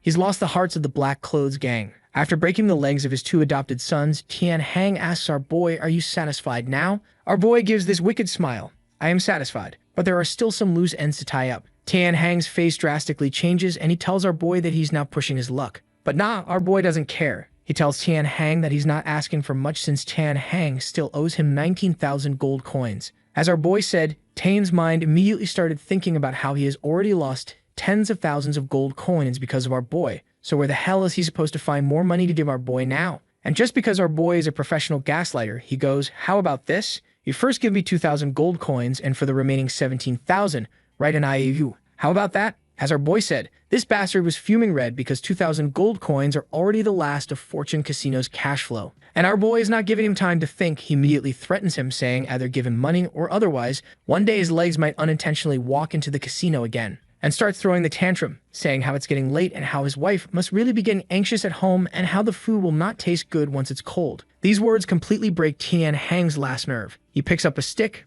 unable to bear it any longer, and swings it fiercely at our boy, aiming to crush his head. However, in reality, this is all just in Tian Hang's imagination. Again, this man needs therapy. Then one of his adopted sons hands him a note. Tian Hang sees the note's content. Agree to what Shenlang said. Give him the money. The Count's family is strict. It will not tolerate the dirty money won from the casino. The Count will deal with him in time. Tian Hang looks towards the second floor, understanding it's an order from Jiang Jin. Furious, Tian Hang snaps the stick in his hand. Gritting his teeth, he agrees to our boy's demand and orders his adopted son to bring out the gold coins. Moments later, 2 boxes of gold coins and an IOU are placed before our boy. But everyone knows the IOU is unlikely to be repaid. Our boy takes the IOU, glances at it, then opens the boxes filled with gold coins. The dazzling golden light almost blinds everyone around. As long as our boy takes this money, the more triumphant he is now, the worse it will be when he returns to the Count's mansion. This will irreversibly damage the Count's mansion's reputation, so he turns this whole matter of the casino into a moral issue, saying how since you opened this casino, how many people have been ruined, their families torn apart, and then this greedy bastard had to do the thing that was probably most difficult for him, He turned to the public and started going on and on about how he doesn't care about the money and thinks of it as nothing more than dirt, and saying how he hadn't come to the casino to win money but to see justice for everyone.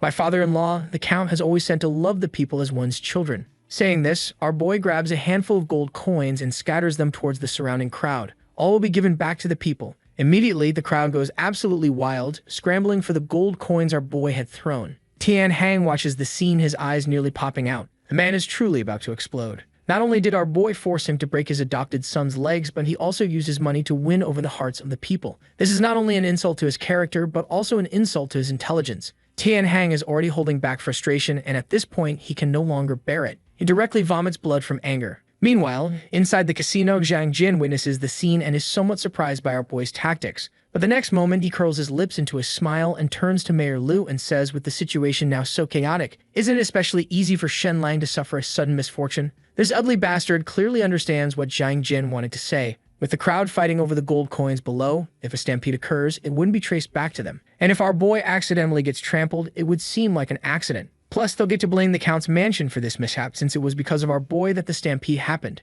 Mayor Lu says that if it's a stampede, it's normal for many people to die. Dozens, even hundreds. By then, Shen Lang and the Count's mansion would both be hard-pressed to escape blame. Zhang Jin is shocked by Mayor Lu's ruthlessness. But what's a few deaths as long as they achieve their goals? Outside, thousands of people are still cheering, shouting, "Long live Shen Lang." However, in the chaos, people arranged by Zhang Jin silently merge into the crowd. Once they get close to our boy, they plan to first push away the 4 guards around him, then knock our boy to the ground and cause a major disturbance. Our boy senses the danger immediately. With his keen mind, he can clearly remember many faces, and those he focuses on had appeared at his wedding. Obviously not Tian Hang's men. Our boy quickly guesses their intentions, so he claps his hands forcefully and shouts, "Quiet!" Everyone stops moving. The crowd immediately silences as they look toward him. Our boy, holding an empty box, announces all his gold coins have been distributed. However, those few people arranged by Zhang Jin are still shouting to grab the gold coins, but those bastards that Mayor planted shouted that our boy could still distribute some more. Hearing that, our boy just smiles, and in the next moment, our boy takes out the IOU and goes,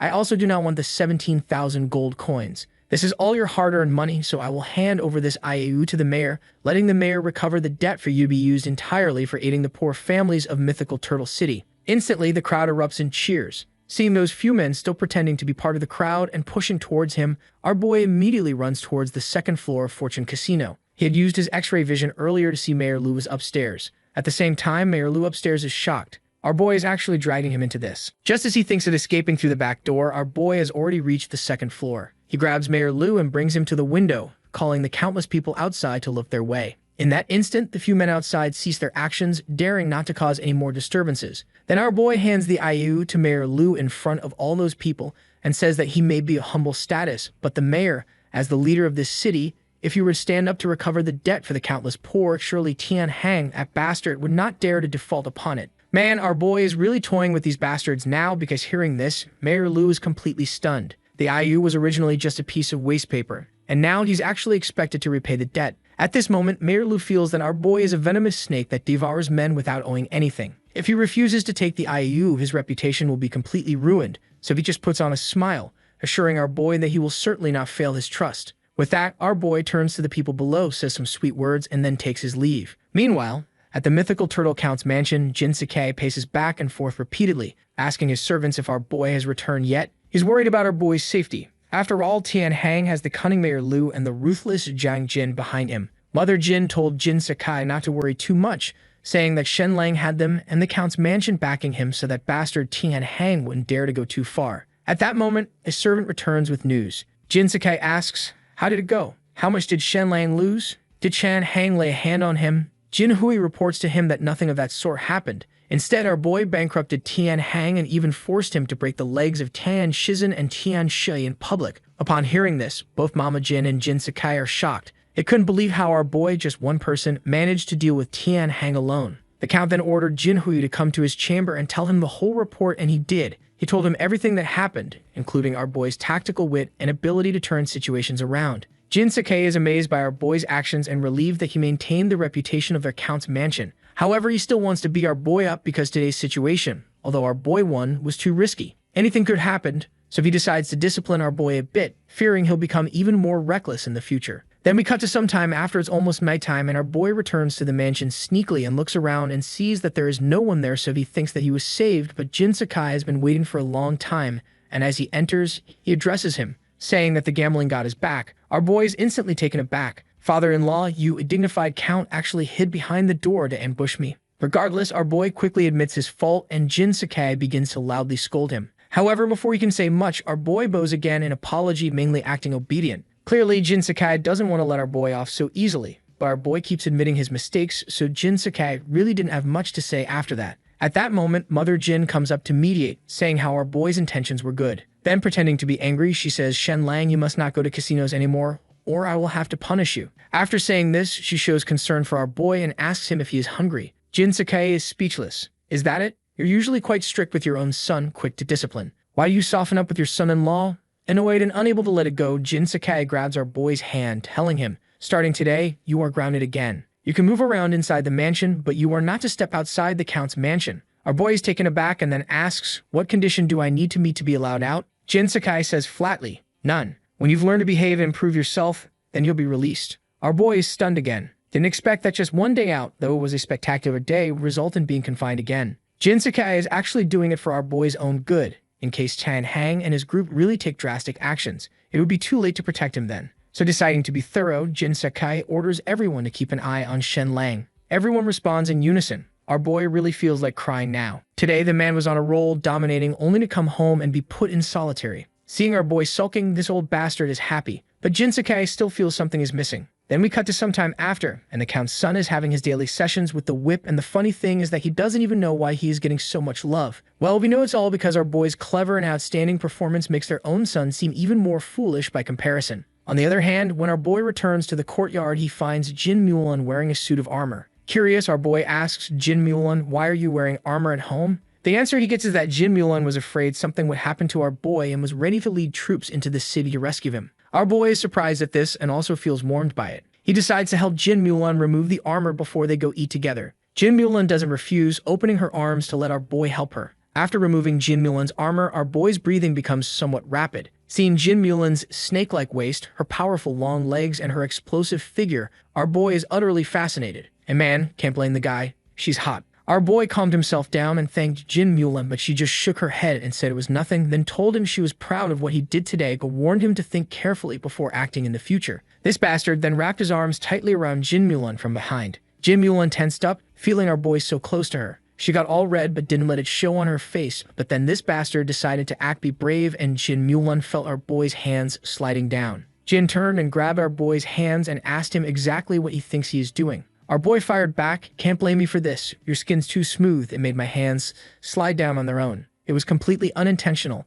And then he told her to chop his hands off the next time he does this. Hearing our boy's weak excuse, Jin Mulan just told him not to let it happen again. They got to the dining room and this bastard still hadn't learned his lesson. Jin Mulan grabbed our boy's hand and pressed it on the table. Looking at him, she said, maybe it's better if you didn't have this hand. Our boy asked her with a straight face, how do you take a man's words seriously? She sat aside and let our boy eat. After finishing the meal, Jin Mulan put her armor back on. Seeing this, our boy asked where she was going. Jin Mulan told him she was leading the cavalry to patrol the coastline. She waved her hand, said goodbye, and told him to stay at home and not cause trouble. Meanwhile, Fatty, who had received the loving mixed doubles punishment, was taking arithmetic lessons. Although the imperial examinations in the Great Kingdom didn't include arithmetic, noble families placed great importance on it because arithmetic was very practical and could also train the practitioner's thinking. The tutor was Su Wenzhao, the most famous arithmetic master in mythical Turtle City, who also served as the chief steward within the Count's mansion, responsible for settling all financial and material accounts. At this moment, Fatty was very uncomfortable. His parents had beaten him without explanation, provoked so many whippings that he was wondering if he was even their son or just a stress-releasing doll. Su Wenzhao said the reason Fatty was beaten was because of Shen Lang. Fatty was surprised. Su Wenzhao brought up our boy's previous image and told Fatty that because he was underperforming, his sister Jin Mulan had to marry that useless man. And today's beating was because Shen Lang went to the casino, and because they can't beat that bastard, they instead turned to Fatty. Hearing this, Fatty's face darkened. At that moment, Suan Xiao subtly signaled to a servant nearby. The servant told Fatty that today, he saw Bing crying secretly, and when asked, she wouldn't say why. He said that it could have something to do with our boy. The implication was that our boy had harassed Bing. This enraged Fatty, who always regarded Bing as a sister. He got ready to teach our boy a lesson. Hearing what Fatty was up to, Bing ran to our boy's room and told him that Fatty was looking to beat him up. Our boy was surprised to hear that he was standing there wondering if Fatty lost his mind. Bing suggested that our boy should go out and hide, and she'd go inform the mama Jin, but nah, our boy took Bing's hand in his and told her not to worry, as he has a plan to deal with that fat bastard. Bing didn't believe him. She tried to push our boy away, worried that he'd really get beaten up. However, our boy just brushed Bing off. This left Bing pissed off as she walked out the door, still deciding to inform the lady of the house. Then we cut to some time later. Fatty arrived at our boy's door with people screaming for our boy to come out and take his beating. But despite Fatty's loud calls, we got no response. Annoyed, Fatty pushed the door open, only to see our boy writing something on the wall. He asked what he was doing, so our boy told him that he was writing down names. Fatty then asked, "What are these names for?" To which our boy replied that these were his enemies and added that he was afraid he might forget them, so he was writing their names on the wall to remind himself to seek revenge. He drew a large cross over the names of Tan Shizhen and Tian Shi. Seeing this, Fatty asked what that meant. As our boy came down the stairs, he explained he'd already taken care of these two. And because all this dramatics wasn't enough, he told him to not forget what these bastards had done to him. He recited these names 3 times every morning and 3 times every night before sleep, so now Fatty was wondering what these poor bastards did to our boy. Shen Lang told him that Tian Shizhen once threatened him, so he had Chan Hang break his legs. As for Tian Shi, the grudge was even deeper. Not only did he threaten him, but he also pointed at his head. He hated nothing more than someone pointing at his head in this life. So both his arms and legs were broken. For a second, Fatty was shocked, thinking, is this bastard for real? Who holds a grudge? Just for that. Listening to all this, Fatty had realized that if he hit our boy, wouldn't he be torn to pieces by him? Then our boy's expression quickly changed and he asked Fatty why he was here. Now this bastard can't exactly say that he's here to bully our boy, so he just hit him with, "Oh, nothing much. I was just passing by." Our boy then asked him if he had heard that Fatty was coming here to beat him up. Fatty immediately went into damage control, asking who said that. Who dares to hit the Count's mansion's son-in-law? Then this bastard ran for his life, but nah, the moment Fatty ran out, he bumped into his most feared entity, his mother. Mother Jin grabbed Fatty by the ear and asked if what she heard was true, that Fatty had come here to bully our boy, and boy, she pulled the whip real quick. At this moment, our boy came out and protected Fatty, saying that Fatty was here just to have a chat with him, and nothing much. Seeing this, Mother Jin swung her hand and slapped the back of Fatty's head, saying how our boy was even trying to protect him. Then turning to our boy, she said, "You don't have to plead for my foolish son." She then turned around and pulled out a whip, but our boy told her not to beat Fatty up, as he was just a simple man, and if there is something, he'll talk to him. Mama Jin finally gave up the idea of child abuse and told our boy that he can do what he wants, and then, handing the whip to him, she said he is allowed to hit him if he doesn't obey him. Then we cut to some time later with Fatty in Shen Lang's room, and he's basically kissing Shen Lang's feet at this point, saying how if there's anything he needs, he'll just have to ask him. So our boy immediately asks, "So who put you up to coming here to beat me up?" And Fatty, this loyal idiot, shakes his head like, "No way, I'm a man of loyalty. I can't betray anyone." Shen Lang's standing there thinking, this is exactly why your mother always beats you. Like, bro is literally being sold out and he's still protecting the person who threw him under the bus. But you know what? Shen Lang actually respects that loyalty. It's stupid, but it's honest work. So he decides to just investigate on his own and sends Fatty away. The moment Fatty leaves, Shen Lang locks all the doors. Then this man pulls out a bag of moldy weed and starts scraping off the ergot fungus bit by bit. For those who don't know, ergot is seriously dangerous stuff. The next morning, Jin Mulin still hasn't come back from patrol and Bing is helping Shen Lang get ready. Shen Lang notices Bing's attitude towards him has improved significantly, so naturally he decides to test his luck with a joke. He asks, "Bing, do you know why white tigers are rare and precious?" She thinks about it and goes, "Because most tigers are yellow." Then Shen Lang hides behind the door, already preparing for violence, and drops his punchline, "Because men like hairless things." Bing just stands there completely confused, having no idea what this man is talking about. Shen Lang's internal monologue is killing me. She's too innocent. I was even afraid of getting hit by Bing, so I prepared to run away. My man made a dirty joke, realized it went over her head, and is now relieved he won't get beaten up. But then Bing says she'll ask Jin Mulan what it means tonight, and our boy had a mini heart attack right then and there. But then he thought that Jin Mulan is so innocent she probably won't understand either, so I probably won't get beaten. After breakfast, his father-in-law gives him another task, go to school. Shen Lang's like, "I'm already well learned. What more is there to study?" But daddy-in-law is still mad about the casino thing, so Shen Lang decides to just go through the motions. The Count's mansion has its own school with over 100 students, and the moment Shen Lang walks in, everyone's giving him death stares. Why? Because he married Jin Mulan, the dream girl of literally every boy there. Some guys even surround him, ready to jump him, but Fatty comes through with a clutch save, putting his arm around Shen Lang like, "This is my brother-in-law. Show some respect or I'll start hitting people." The group backs off, but they're still giving Shen Lang the evil eye. Then class starts, and the old master does a pop quiz. He asks Shen Lang about some classical text, and Shen Lang just nails it, recites it perfectly, explains the meanings with ease. The old master, thinking Shen Lang just got lucky, asks him more questions. Shen Lang answers them all fluently. Some of his interpretations are so good they even exceed what the old master knew. The teacher's mind is blown. Internally, he is going, Shen Lang is a genius. I must report this to the count. We cannot allow Shen Lang's talents to be buried. Everyone else in class is just sitting there shocked because they all thought Shen Lang was a useless pretty boy who got lucky marrying Jin Mulan. The scene shifts and now we get to arithmetic class with Su Wenchao, and this bastard already doesn't like our boy and is side-eyeing him hard. Shen Lang is confused. I've never even interacted with this person. Could it be jealousy like the others? But he's over 50. It's not likely he harbors fantasies about Jin Mulan. The class starts and Shen Lang finds it incredibly dull.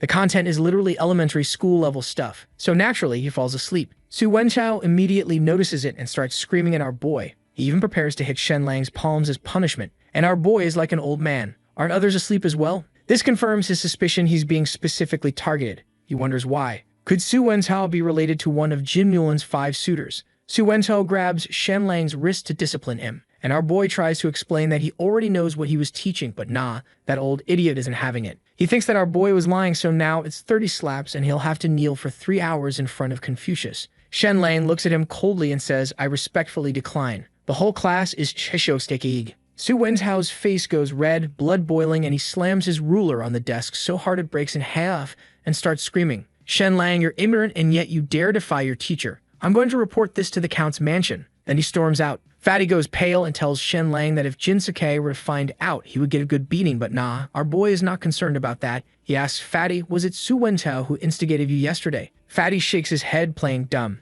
No, I can't say. To say it would be disloyal, but his face gives everything away. So Shen Lang asks another question. Is he related to any of the 5 suitors Jin Mulan originally had? Fatty thinks about it and confirms, yes, he's the uncle of Wang Lan's cousin, also a distant relative of his mother. Boom. The mystery is solved. Su Wenchao is the uncle of Chief Clerk Wang Lan from the mythical Turtle City Mansion. If Wang Lan had married Jin Mulan, Su Wenchao could have advanced in his career. But then Shen Lang showed up, married Jin Mulan, and blocked that entire path. No wonder this guy sees Shen Lang as a thorn in his side. So Su Wenchao storms back with Jin Sakai, ready to watch Shen Lang get absolutely destroyed. His teacher is out here accusing Shen Lang of disrespecting his elders and tarnishing the Count's mansion's reputation, practically BGGAing Jin Sakai to beat the crap out of him. Meanwhile, Fatty's already cowering in the corner because he's used to getting his ass beat, but Shen Lang? Nah, our boy isn't scared at all. Shen Lang looks at his father-in-law and calmly says he respects teachers, but the content Su Wenchao was teaching was basic elementary stuff that he'd already mastered. He wasn't lying about knowing it already. Su Wenchao loses eight. To say what I taught was simple? Someone who spent 10 years in school and barely recognizes a few characters claims to have learned it all. Ridiculous and laughable. Then this confident bastard throws down a challenge. I'll give you 10 problems. You only need to solve 3. If you can't, you'll receive 30 strokes. Do you dare? Su Wenchao is sitting there all smug, already imagining Shen Lang getting beaten bloody. After all, arithmetic isn't taught in other schools, so there's no way this pretty boy knows it right. Shen Lang accepts, then hits him with what if I solve all 10 questions. Su Wenchao straight up laughs. Impossible. If you manage to answer all of them, I will publicly apologize to you. Shen Lang immediately asks his father-in-law to bear witness. Su Wenchao starts preparing the questions, and you can tell he's trying to come up with the most difficult and possible problems. He's planning to make sure Shen Lang can't solve any of them, so he has an excuse to beat him half to death. Then we cut to 1 hour later. Su Wenchao, having exhausted his entire brain trying to come up with impossible questions, presents them to Shen Lang. He's got 1 hour to answer. Shen Lang glances at the paper and his lips curl into a smile. Is this it? Bro, this man had a master's degree from his previous life. To him, these questions are like using a cleaver to kill a chicken, complete overkill. First question, how many grains of rice are held by 100 people? Shen Lang is thinking, isn't this a primary school question? Solves it instantly. The second question uses equations. Still too simple for him. The third question is disguised as poetry, but it's just a math problem. Way too easy. Fourth, fifth, and sixth, none of them are even remotely challenging. He's breezing through like he's taking a kindergarten test. Then he gets to the last question and pauses. Now, this is interesting. It's actually a world-class math problem from his previous life. A regular person definitely couldn't solve it. The question asks how many rows can be formed if you plant trees 4 per row, and most people can only figure out maybe 14 to 16 rows. But Shen Lang, this absolute legend, can draw up to 23 rows, which would probably make Su Wenchao's head explode. Shen Lang quickly writes down all his answers. Not a single question stumps him. Meanwhile, everyone else is sweating. Su Wenchao is waiting to see Shen Lang get punished. Jin Sakai is worried Shen Lang is just scribbling nonsense, which would make it impossible to defend him later. He even has Asura call Mother Jin just in case things go south. The exam is supposed to take an hour, not even 10 minutes pass before Shenlang hands in his paper.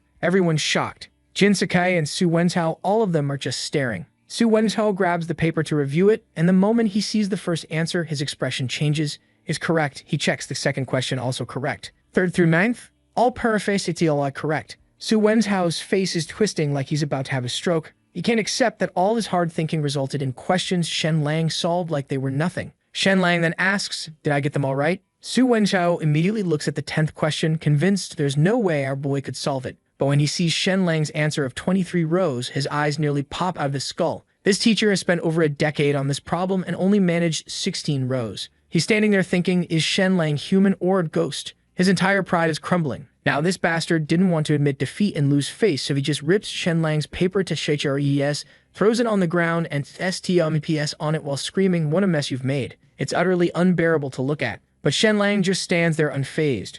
Why? Because this genius made 2 copies of his answers. He calmly hands the second copy to the old master for review. Su Wenzhao panics. Jin Sakai steps in front of him to stop him from doing anything stupid. Su Wenzhao knows he's finished, internally cursing Shenlang's cunning. The old master, who's actually skilled in arithmetic, reviews everything from start to finish. When he gets to that last question, he's absolutely stew on ND. He looks at Shenlang in shock, then Kaden yells to Jin Sakai and goes, congratulations, my lord, for having an arithmetic genius. I've never seen nor heard of such talent. The son-in-law's answers are all correct, and his mathematical skills far exceed the limits of these 10 questions. I am humbled by his prowess. He asks Shenlang who taught him. And this cocky bastard with the most smug smirk goes, I taught myself. Isn't arithmetic quite simple? Even though Shenlang gave all the correct answers, Jin Sakai is standing there thinking he still wants to beat this kid up. Man is really being too much with that attitude. Just then our boy notices that bastard is trying to sneak away, so he turns to him and goes, yo, where do you think you're going? You just made a bet. Time to apologize, and man, Su Wenzhao looks like he's about to spontaneously combust right there. This teacher cannot handle the L he's about to take. He wants to run, wants to pretend this never happened.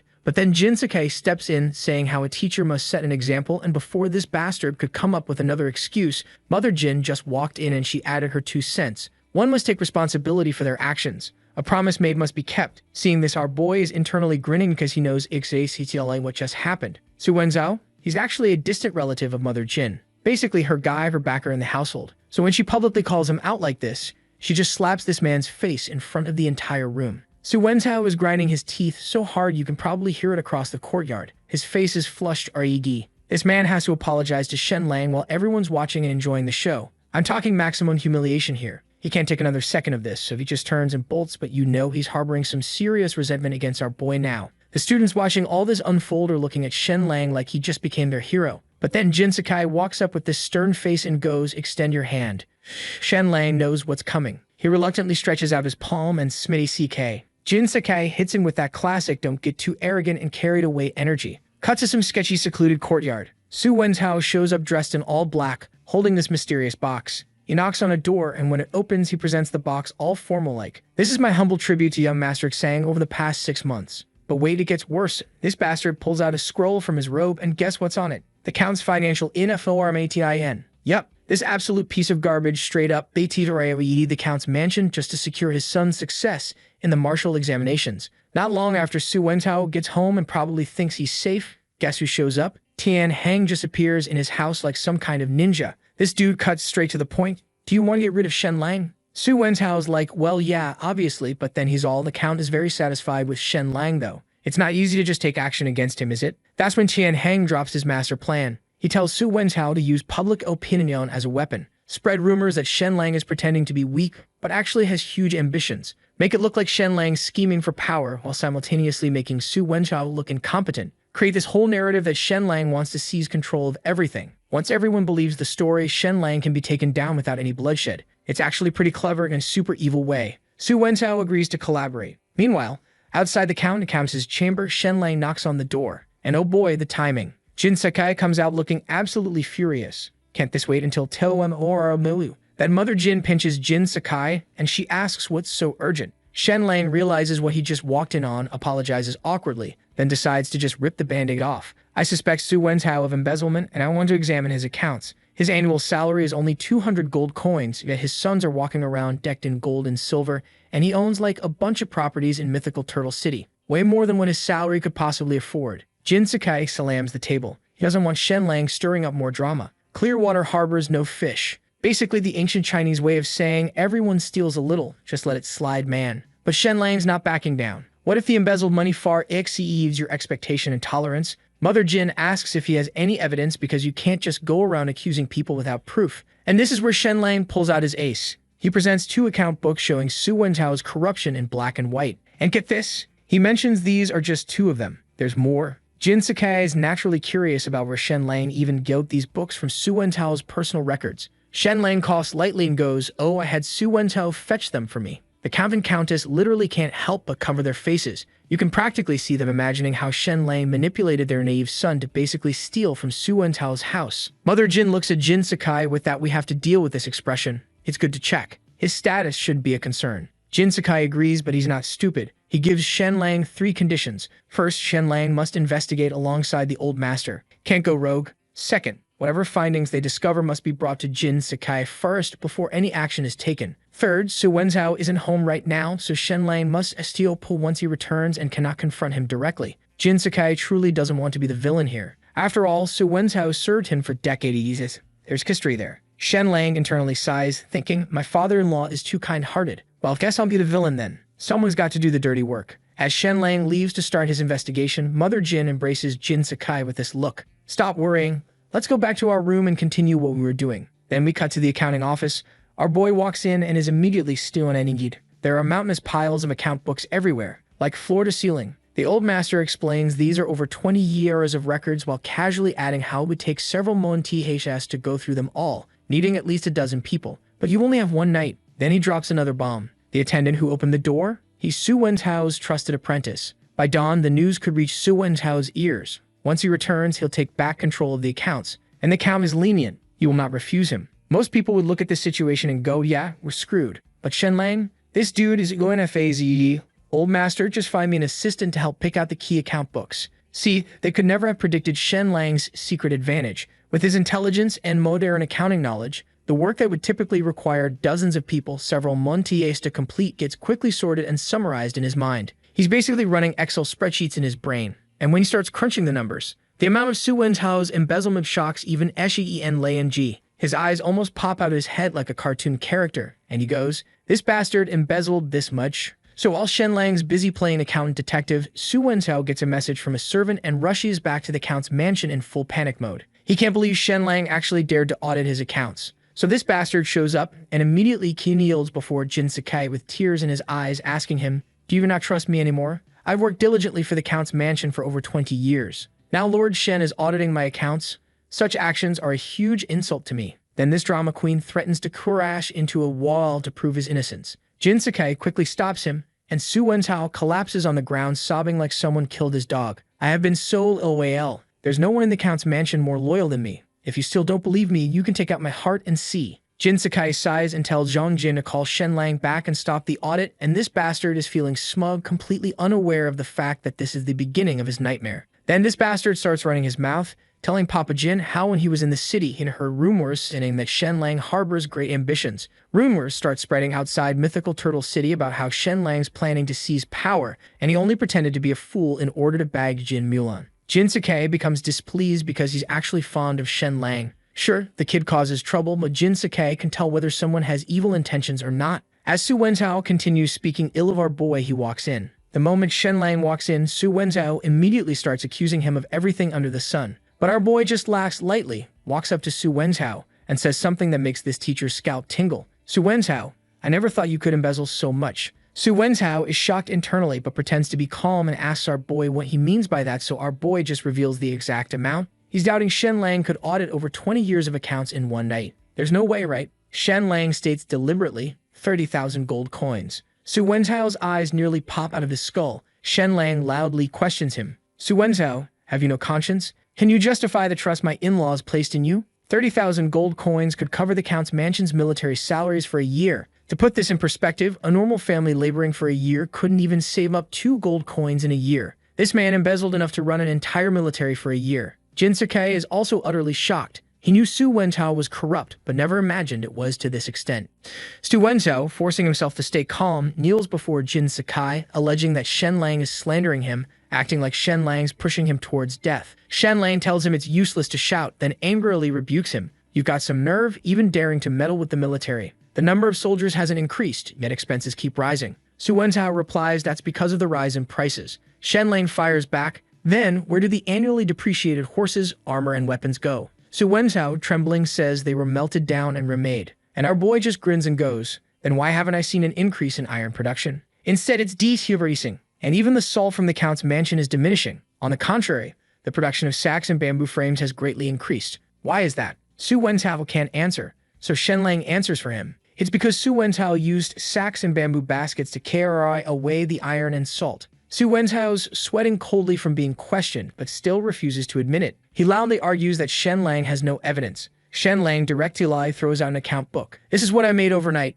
The account book allows Jin Sakai to clearly understand the expenditures and income, and he's shocked again. There's stuff like buying wine and taking kickbacks, among plenty of other corruption. The more Jin Sakai reads, the angrier he becomes. He asks Jin Zhang to bring the old master to verify if Shen Lang's account book is correct. A moment later, the old master looks at Shen Lang's work and is immediately surprised. He didn't expect Shen Lang to make this in one night. Then he confirms to Jin Sakai that Shen Lang's account is entirely accurate. Su Wenzhao's face turns pale. He knows he can't confess his guilt. He has to wait for those big figures behind him to save him. The gold coins he hid away are his lifeline. So he grits his teeth and denies everything, accusing Shen Lang and others of trying to slander him. Then he starts throwing a tantrum about how our boy just wants to eliminate those who are different. He wants to lay hands on the old folks of the Count's mansion, and how the accounts are all fabricated by Shen Lang. Without solid proof, I would rather die than submit. Seeing this, Jin wanted nothing but to beat this backstabbing bastard, but nah, our boy had other plans for this old idiot. So he just casually pulls over a chair, sits down in front of Su Wenzhao all casual-like and goes, I know where the solid evidence is.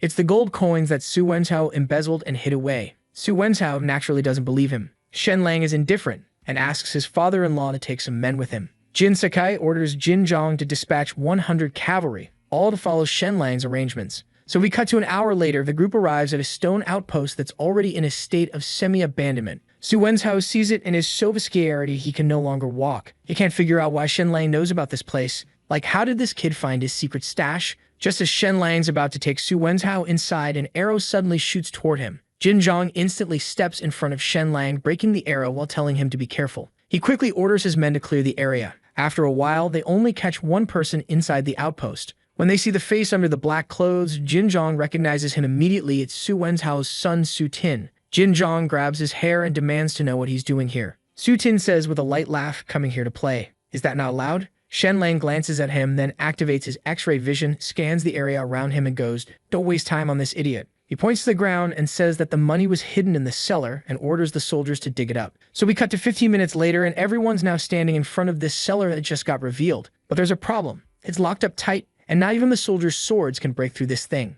Our boy immediately activates his X-ray vision and scans Su Wenzhao from head to toe. And what does he find? This bastard hid the key in his hair. With one smooth reach and pull, our boy just yoinks the key right out of his head. Su Wenzhao instantly goes mad, screaming at our boy, are you human or a geost? How could you possibly know this?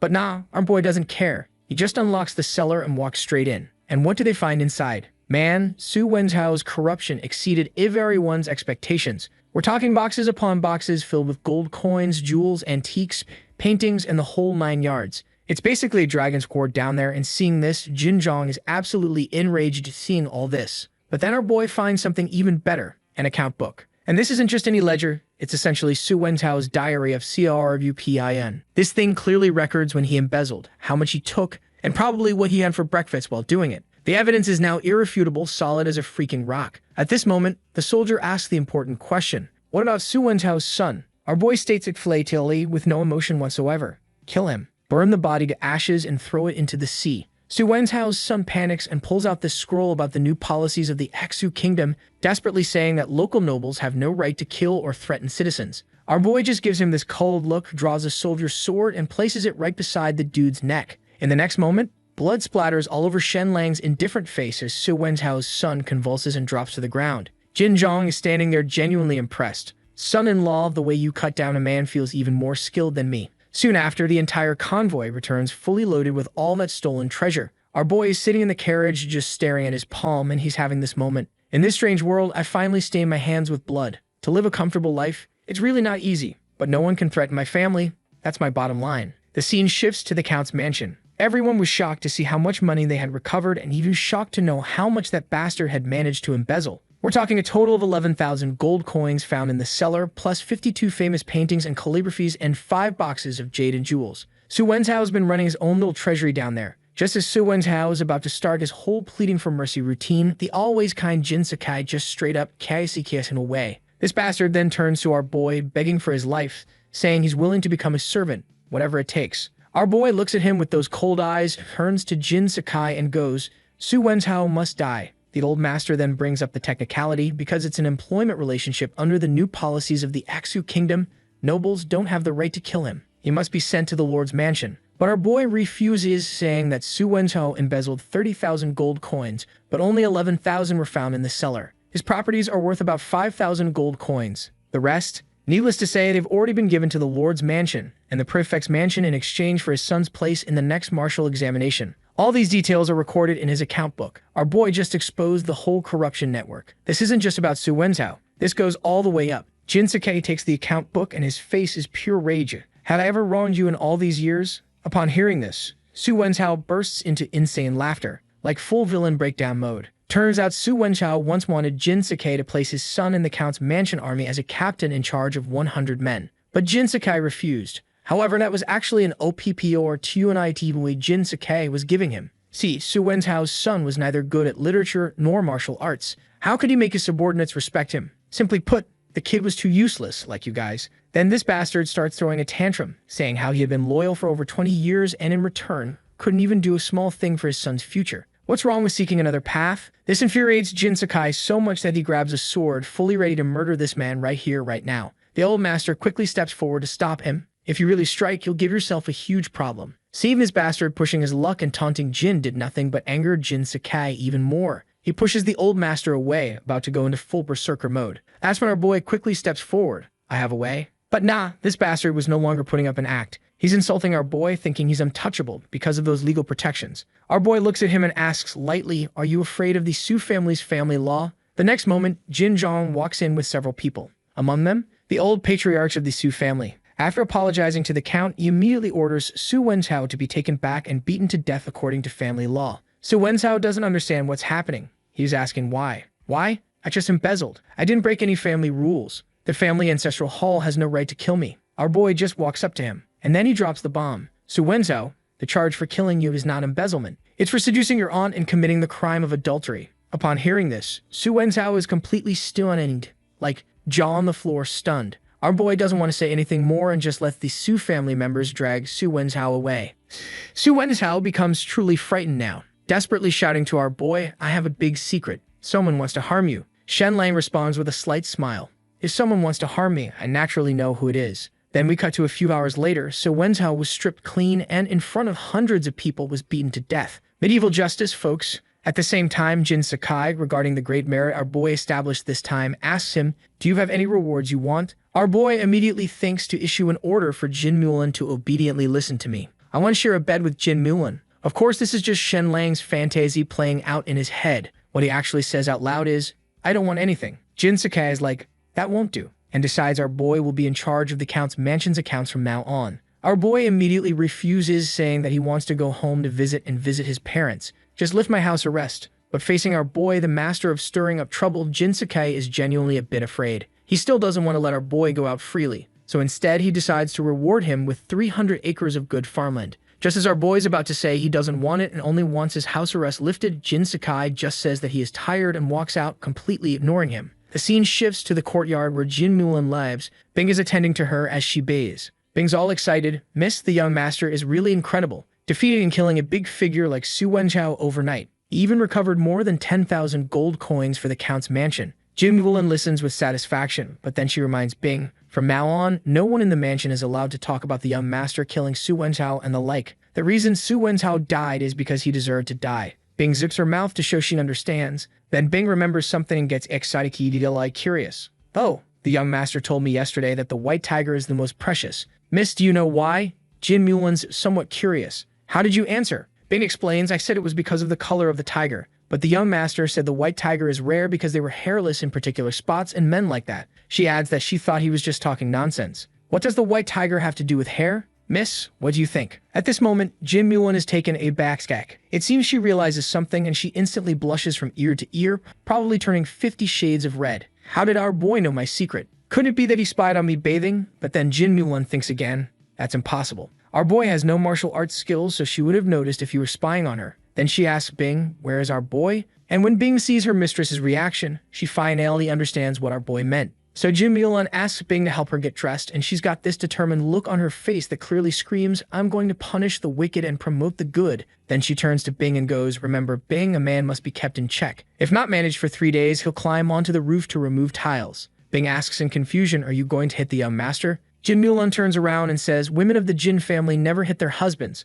Okay, folks, so no hitting. But it only means that our boy is about to suffer in a different way. Then we cut to a few moments later. Jin Mulan spots our boy returning and immediately switches into actress mode. She puts on this sweet smile, asks our boy where he was, and tells him that she was looking for him. As he heard her sweet voice, Shen's spider sense told him that he was in deep trouble. He quickly goes, thank you for your hard work. I won't disturb your rest, and then tries to bolt out of there. But Jin Mulan blocks his path and says, my husband, don't go yet. I have a game I want to play with you. Our boy glances at Jin Mulan's perfect figure and his face quickly turns red. Clearly, this dude's thoughts just wandered to some kinky territory, like being tied up with ropes or dripping wax. You know the good stuff? He asks Jin Mulan what game. She smiles and tells him that it's like primitive animals, a game involving intense physical collisions. And this idiot fell for it, but then his survival instinct kicked in again, and he was thinking he must leave immediately. This is a trap. This is definitely a trap. However, the next second, Shen Lang can't move. Why? Because Jin Mulan's doing this fiery backward movement right in front of him, enough to make any normal man's heart explode just by looking, and bro got peep in otais d. We cut some time after, and Jin Mulan was having the time of her life torturing this bastard.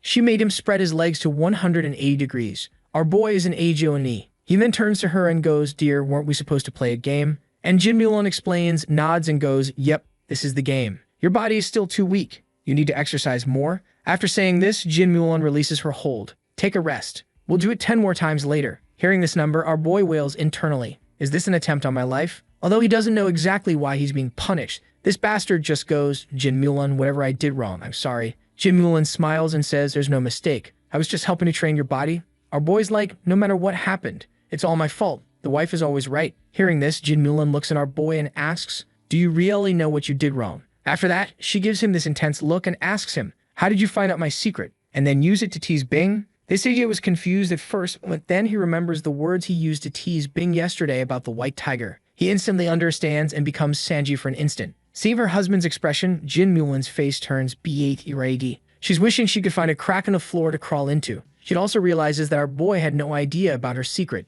It was completely by accident when he teased Bing. He wasn't being some perverted genius. He just got lucky with his joke. Our boy, being the absolute legend that he is, gives Jin Mulan a thumbs up. Rest assured, my lady, I will definitely not discriminate against you because of this. After saying this, Shen Lang immediately covers his mouth because it was at this moment he realized that he messed up. Jin Mulan looks at him and goes, let's do it 20 more times. Then the scene shifts to the night. Exhausted, our boy quickly falls asleep, or so it seems. Jin Mulan walks in at some point looking at Shen Lang's sleeping posture, and she can't help but think, aw, look at him all tuckered out for me torturing him. After watching for a while, she kisses him on the forehead and then leaves. However, this bastard wasn't asleep. He suddenly opened his eyes. Jin Mulan trained me like that today. It would be strange if she didn't feel sorry. Our boy's out here playing 4D chess with his wife's emotions. After that, Shen Lang not only puts on a mask, but also wears gloves. He's got this small black bottle in his hand, a hallucinogenic potion extracted from hundreds of pounds of moldy rye. Why? Because to kill Tian Hang, our boy needs to retrieve an item from Jin Mulan's room.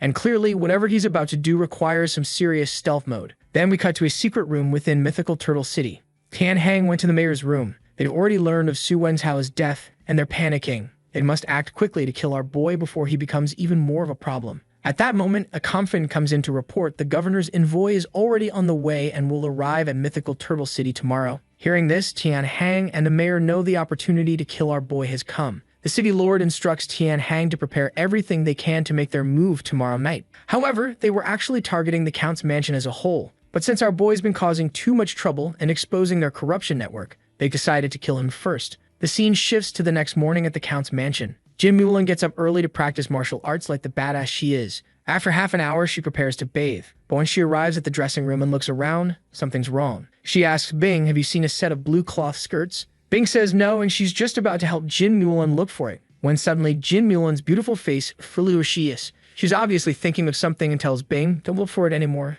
It must have been left at the barracks and not brought back. So after breakfast, Jin Mulan's face is getting all red because she's trying to figure out how to tell our boy not to mess up her skirt too badly, but the words just won't come out. That's when our boy asks her if she wants a massage since she's been running around for 2 whole days. Jin Mulan's like, yeah, sure, why not, and sits up all elegant, lifting her hair. Our boy sees that smooth, fair neck and internally goes damn, but catches himself real quick. He puts his hands on her shoulders and starts working his magic. Jin Mulan immediately lets out this comfortable moan because she didn't expect this dude to actually know what he's doing. And why wouldn't he? He tells her she's so tense, and Jin Mulan gets suspicious, thinking he's being a pervert. She's like, I don't know what you're doing, but I know you're being lecherous. Keep this up, and I'm making you exercise again. Our boy immediately gets serious and goes back to work, taking care of her properly. Then he tries the whole please don't work so hard, it hurts my heart routine. But Jin Mulan isn't falling for it. She straight up tells him if he's trying to get his confinement lifted, it's not happening, she won't go against daddy's orders. The second she finishes that sentence, our boy's hands are off her shoulders and he's run straight to the door, saying he's got business to attend to.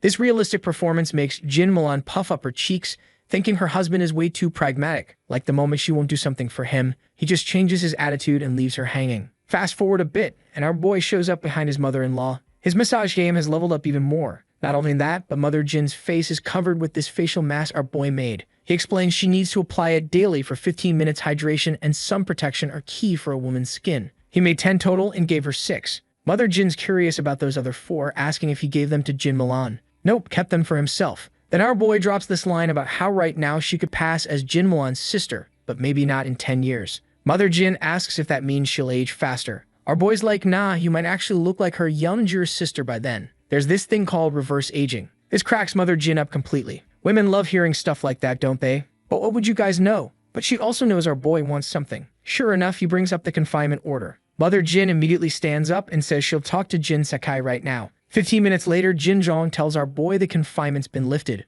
Boom. Just like that, a new power structure has been established in the Count's mansion. Our boy listens to Jin Mulan. Jin Mulan listens to Jin Sakai. Jin Sakai listens to his wife. And the wife listens to our boy. Poor Fatty's the only one left out of this chain of command. After leaving the mansion, our boy heads to this secret forest. He puts on Jin Mulan's clothes. He was clearly about to do something. The scene shifts to Dasha's father, Song Yai. This piece of crap has been trying to get back to our boy ever since Dasha's brother got crippled by our boy. Song Yi wants to press charges against our boy and even wants to beat him up, but is scared of the Count's mansion. So he goes to Tian Hang, thinking they'll work together. But what happens next? Song Yai did not see this coming. He didn't expect Tian Hang's ruthlessness. This bastard's like, just accusing him of causing injury isn't enough. We need a life to make our boy pay with his own. And get this, his son's already been beaten to death by Tian Hang. Song Yai has no idea. Tian Hang looks at the grieving Song Yi and asks which is the greater crime. Injuring an innocent youth or causing his death? Murderers must pay with their lives. Prince and commoner alike should be punished equally under the law.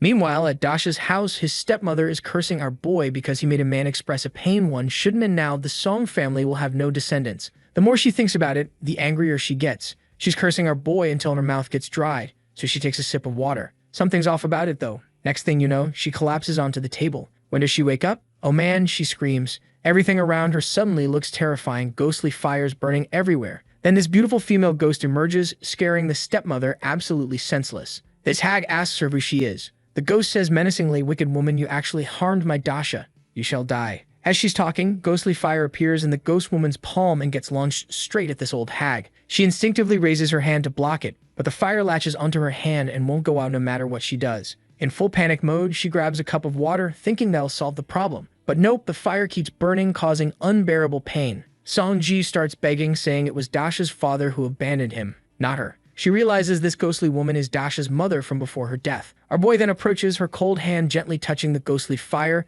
and it immediately goes out. Seeing this, Song Ji starts kowtowing like crazy, thanking her over and over. The ghost looks at her and says, by heaven's grace, my son didn't die. He was saved by a lucky star, but your son has died. Song Ji was confused as hell. She looked at the ghost and said, my son hasn't died, he was just injured. The ghost laughs and tells her that the news of his death will arrive soon, and they'll say Sheng killed him. Then you'll be asked to go to the Count's mansion to identify our boy as the murderer. He then told her how but it wasn't Shen Lang who killed her son. It was her husband and Tian Hang. Hearing this, Song Ji desperately shakes her head, shouting that's impossible. But with a gesture from the ghost, she finds herself completely frozen. Our boy then goes, "Stop moving, old hag, and listen to me, or I will kill you." The ghost continues saying how Shen Lang is her son's lucky star. When Tian Hang asks you to identify our boy as the murderer, agree to his demands at first. But once you're at the Count's mansion in front of all the important figures, point the finger at Tian Hang. Claim that Tian Hang forced you to falsely accuse our boy and say it was he who killed her son. Song Ji wants to refuse after all. She can't afford to offend Tian Hang. But suddenly, ghostly fire surges around the woman, and the ghost comes close to her and says, "If you harm Shen Lang, I will drag you to the 18th level of hell and have you chopped into pieces and fried alive. You want to die?" This scares Song Ji so badly she loses control of her expression. But the next second, the ghostly fire disappears and the ghost says, "You can survive as long as you do as I say. The Count's mansion will protect you. After Tian Hang is dead, you can go home, and I will reward you with 300 gold coins. With this money, you can remarry and live a life 100 times better than now." Then the ghostly throws ghostly fire underneath Song Ji's bed. There's a down payment of 30 gold coins under there. After you identify Tian Hang, the remaining 300 gold coins will naturally appear again. Whether you live or die, whether you enjoy wealth and honor or suffer in the 18th level of hell, it's all up to you. With that, she disappears. When Song Ji wakes up again, her head is splitting with pain. But she notices burn marks on her arm, proving what happened wasn't a dream. She immediately looks under the bed, grabs a small shovel, and starts digging. What she finds leaves her stunned.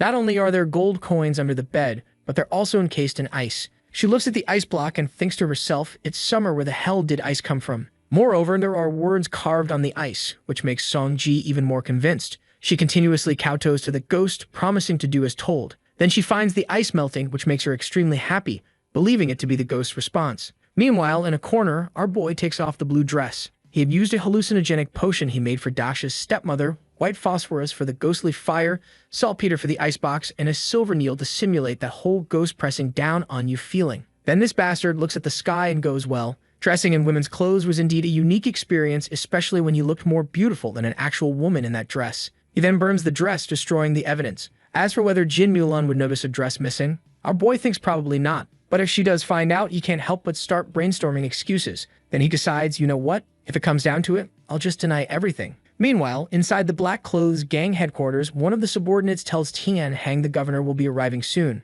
Tian Hang asks if the prefect is accompanying him personally. The subordinate nods. Tian Hang excitedly slaps the chair. Everything is ready, and the east wind has also arrived. Our boy is as good as dead, but he adds that crushing this stray dog is just a side benefit. Toppling the Count's mansion is the main goal. He then looks toward Dasha's father and orders him to hurry up and bring his wife over to the Count's mansion to identify our boy, and adds that he shouldn't forget to dress her in mourning clothes. Make it look more pitiful. Seeing that Song Yu is still heartbroken, this bastard just goes, it's just a son. You can have more. After killing Shen Lang, you'll be the head of Hanshu town. With these words, Song Ye lets go of his grief for his son, stands up, and thanks Tian Hang. So the scene shifts to Song Yi's house, and the old hag is just chilling on her bed when Song Yi walks in. He looks all sad and tells her that their son's dead. Dasha's stepmom immediately breaks down crying because she realizes that creepy ghost lady our boy was pretending to be wasn't actually lying to her. She's giving Song Ye this death stare already and wanted to kill this bastard. But Dasha's dad completely misreads the room and thinks all that hatred is aimed at our boy instead.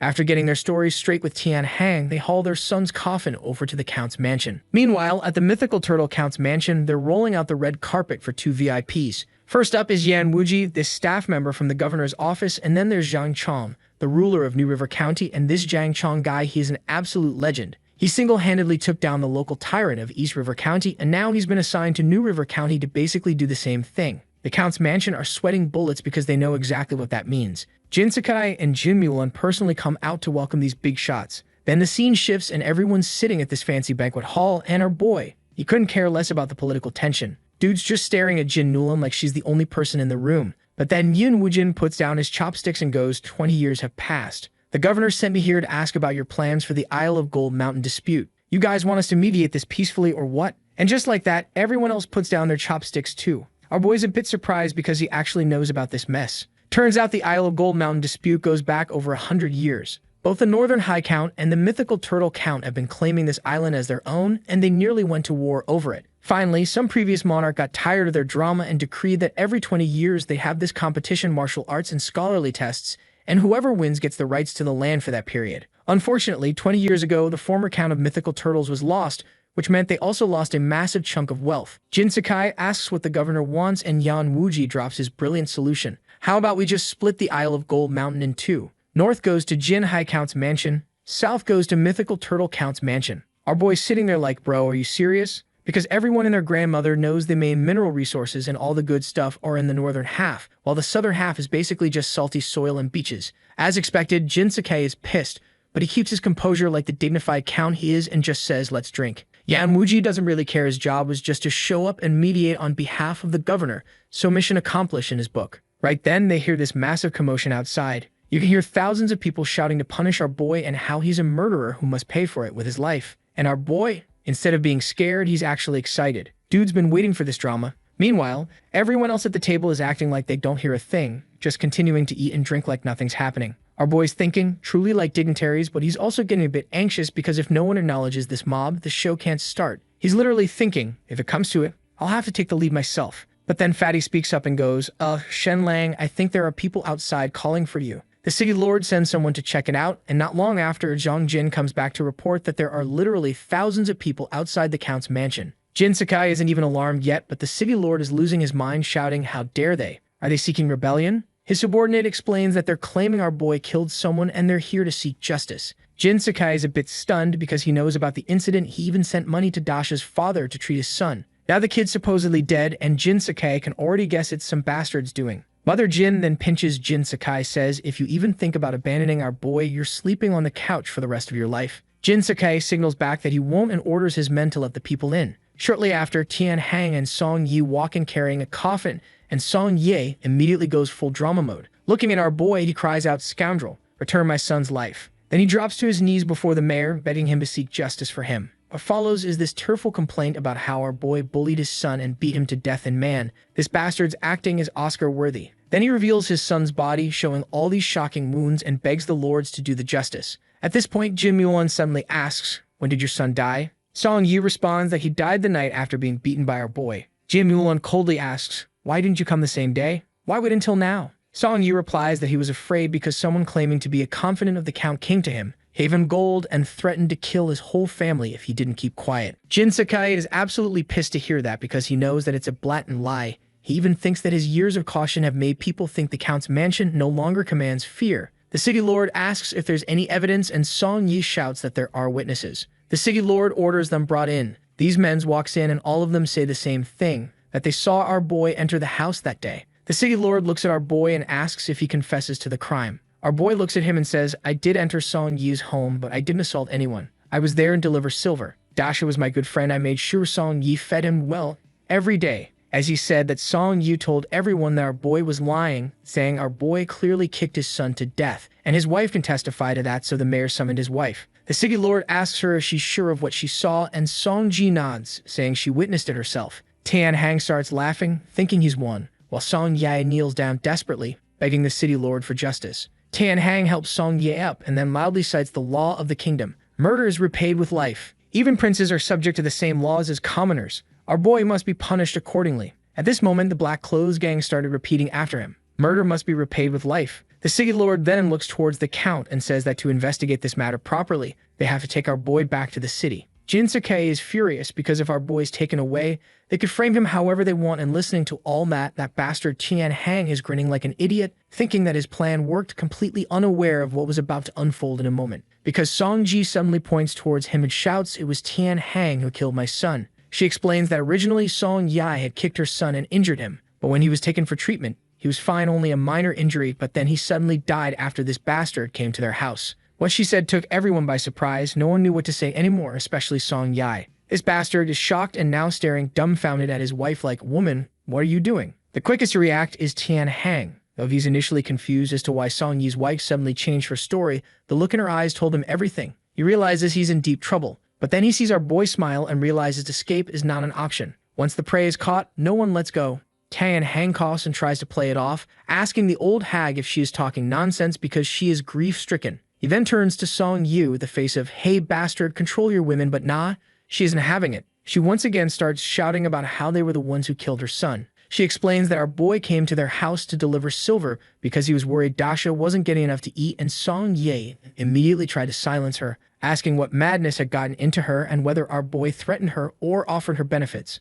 At this point, Mayor Lu realized that their plans were doomed if she continued with her story, so he warned Song Ji not to give false testimony and to consider the consequences carefully. This bastard sees his plan completely collapsing and decides to go all in, accusing Song Ji of lying and asking if Shen Lang paid her off or something. But then Song Ji bites her lip and drops the most nuclear bombshell possible. My son was hitting puberty and getting curious about women, so he tried to peep on me while I was bathing. Song Ji caught him and beat his ass. This confession has everyone shook. Tianheng standing there with his mouth open. Song Ji's confused as hell, and Jin Mulan's dying from secondhand embarrassment, like someone just told her parents about her browser history. Now Tianheng's really desperate, so he starts gently coaxing the city lord, saying all soft like, "Hey, if someone threatened you, just speak up. The envoy from the governor is right here. They'll protect you." But this dumbass doesn't realize the city lord and Zhang Jin are internally screaming at his stupidity. Like, bro, these are high-ranking officials. You can't just name drop them to bully random people and folks. This idiot's plan backfired, because all it did was scare Song Ji into literally crawling over to them, begging for justice. Zhang Chong waves his hand, helps Song Ji up, and tells her to speak freely about what happened. And look, whether he believes her or not doesn't even matter. He's gotta look good for the crowd, you know? That's when she breaks down crying and spills everything: how Taemin killed her son, how her husband forced her to frame Shen Lang for the murder, and how he was promised the position of head honcho in Coldwater Town as payment. Hearing this, Taemin's face goes dark, because the worst kind of lie is one mixed with truth. That shit's impossible to disprove, and right now this woman is weaponizing that tactic. So with no options left, he drops to his knees and starts loudly crying about how this is all Shen Lang's conspiracy. Meanwhile, Shen Lang's just standing there with his hands spread like, bro, I haven't said a single word all evening. How am I catching strays right now? Seeing that the situation had gone out of control, Shang Chong ordered Lu Weiyan to arrest them. And boom, next second both Taemin and Song Yi are getting tied up. Watching all this drama unfold, our boy's thinking to himself, damn, this guy's good. On the surface, Shang Chong is ordering the city lord to make the arrest, but what he's really doing is damage control and taking back control of the situation. Because if Shen Lang had to personally deal with Tian Hen himself, things would get messy as hell for the Jin family. As for Song Ji, who's also about to get dragged away, she's terrified. She just betrayed them. If they take her, she's 100% dead. But here's where Mother Jin comes in for the clutch. She doesn't even need Shen Lang to say anything. She walks over to Song Ji, wipes her tears, and saying how she's also a mother and gets her pain, decides to keep Song Ji at the Count's mansion. Zhang Chong sees this and gives a slight nod, agreeing with Mother Jin's move. Zhang Chong then gets ready to bounce, ordering the city lord to investigate thoroughly and give everyone answers. But before he leaves, he doesn't forget to praise Shen Lang. Lord Count, your son-in-law is truly something special. Shen Lang just bows slightly, playing it humble. After that, Father Jin personally walks Yan Wuji and Zhang Chong out with Song Ji and Tian Hen trailing behind. And bro, Tian Hen staring at Shen Lang like he wants to straight up murder him. Shen Lang, being the absolute troll he is, pretends to be scared and goes, "Yo, why are you looking at me with that creepy ass stare?" Tian Hen's so pissed he starts laughing and says, "Shen Lang, are you pleased with yourself?" Shen Lang spreads his hands, "Not at all. You're not dead yet. What's there to be happy about?" Hearing this, Taemin laughs even harder. "Keep dreaming.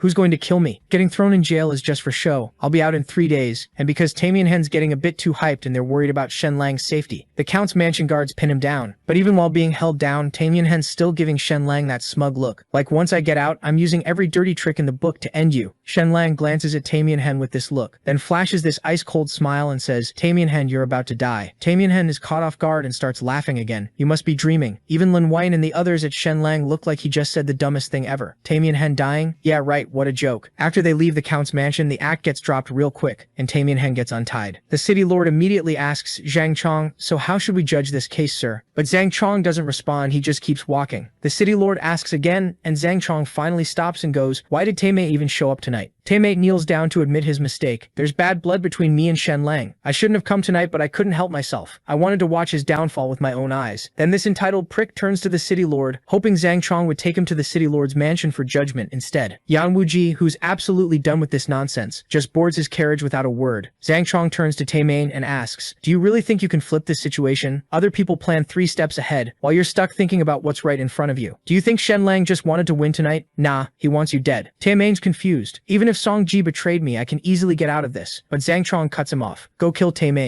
Son, hopefully you're still in time." And it was at this moment this idiot realized just how absolutely fucked he is, because Taemin Shasan is Taemin's most trusted right-hand man. What secret could Taemin possibly have that Shasan doesn't know about? Taemin Cedric's face changes instantly as he shouts, "Quick, send someone to kill Taemin Shasan now." Cut to our boy, and he's already plotting his next move. He knows damn well those bastards are gonna pull something, so he needs a counter plan, and his plan is Jin Mulan. So our boy asks her, "Yo, are you you actually good at fighting? Jin Mulan nods, and Shen's like, how good though? Can you handle 3 waves of assassins sent by Lin Wuyan, Zhang Chong, and Tamian Sov? And folks, this girl doesn't know what humble means. She immediately goes, piece of cake. Shenlong's a bit skeptical, like, bro, that's a lot of confidence, but there's no time to second guess her, so he immediately tells Jin Mulan to grab some people and head to Tamian Shisan's house to rescue him. Jin Mulan doesn't waste a single second, ties up her hair, and damn, the artist really knows their camera angles. Great work, dude. She orders her crew to get the horses ready, and just as they're about to bounce, Shenlong comes running up saying he wants to tag along. Without a word, Jin Mulan just grabs him by the waist, yeets him onto a horse, then jumps up herself, and they're off speeding out of the Count's mansion toward Tamian Shisan's place. On the way, Jin Zhong can't help but ask, we could have saved Tamian Shafwei earlier, why go now and why the rush? Shenlang side-eyes him and goes, out of all of us, you've got the lowest IQ. Jin Zhong Kui jumps in from the side, trying to show off. Listen, if Tamian doesn't try to kill Tamian Shaf first, our rescue would be pointless. We wouldn't be able to flip Shasan against him, and we couldn't back Tamian into a corner. Shenlang narrows his eyes at Jin Zhong Kui thinking, you love showing off, don't you? Out of the 5 of us here, your IQ is the second lowest. Cut to Tamian Shaf where he's lying in bed. He hasn't slept for 3 days straight at this point. And can you blame him? The man's whole world has been destroyed. The guy he looked up to as a father figure personally broke his legs, but even after that he can't bring himself to blame him.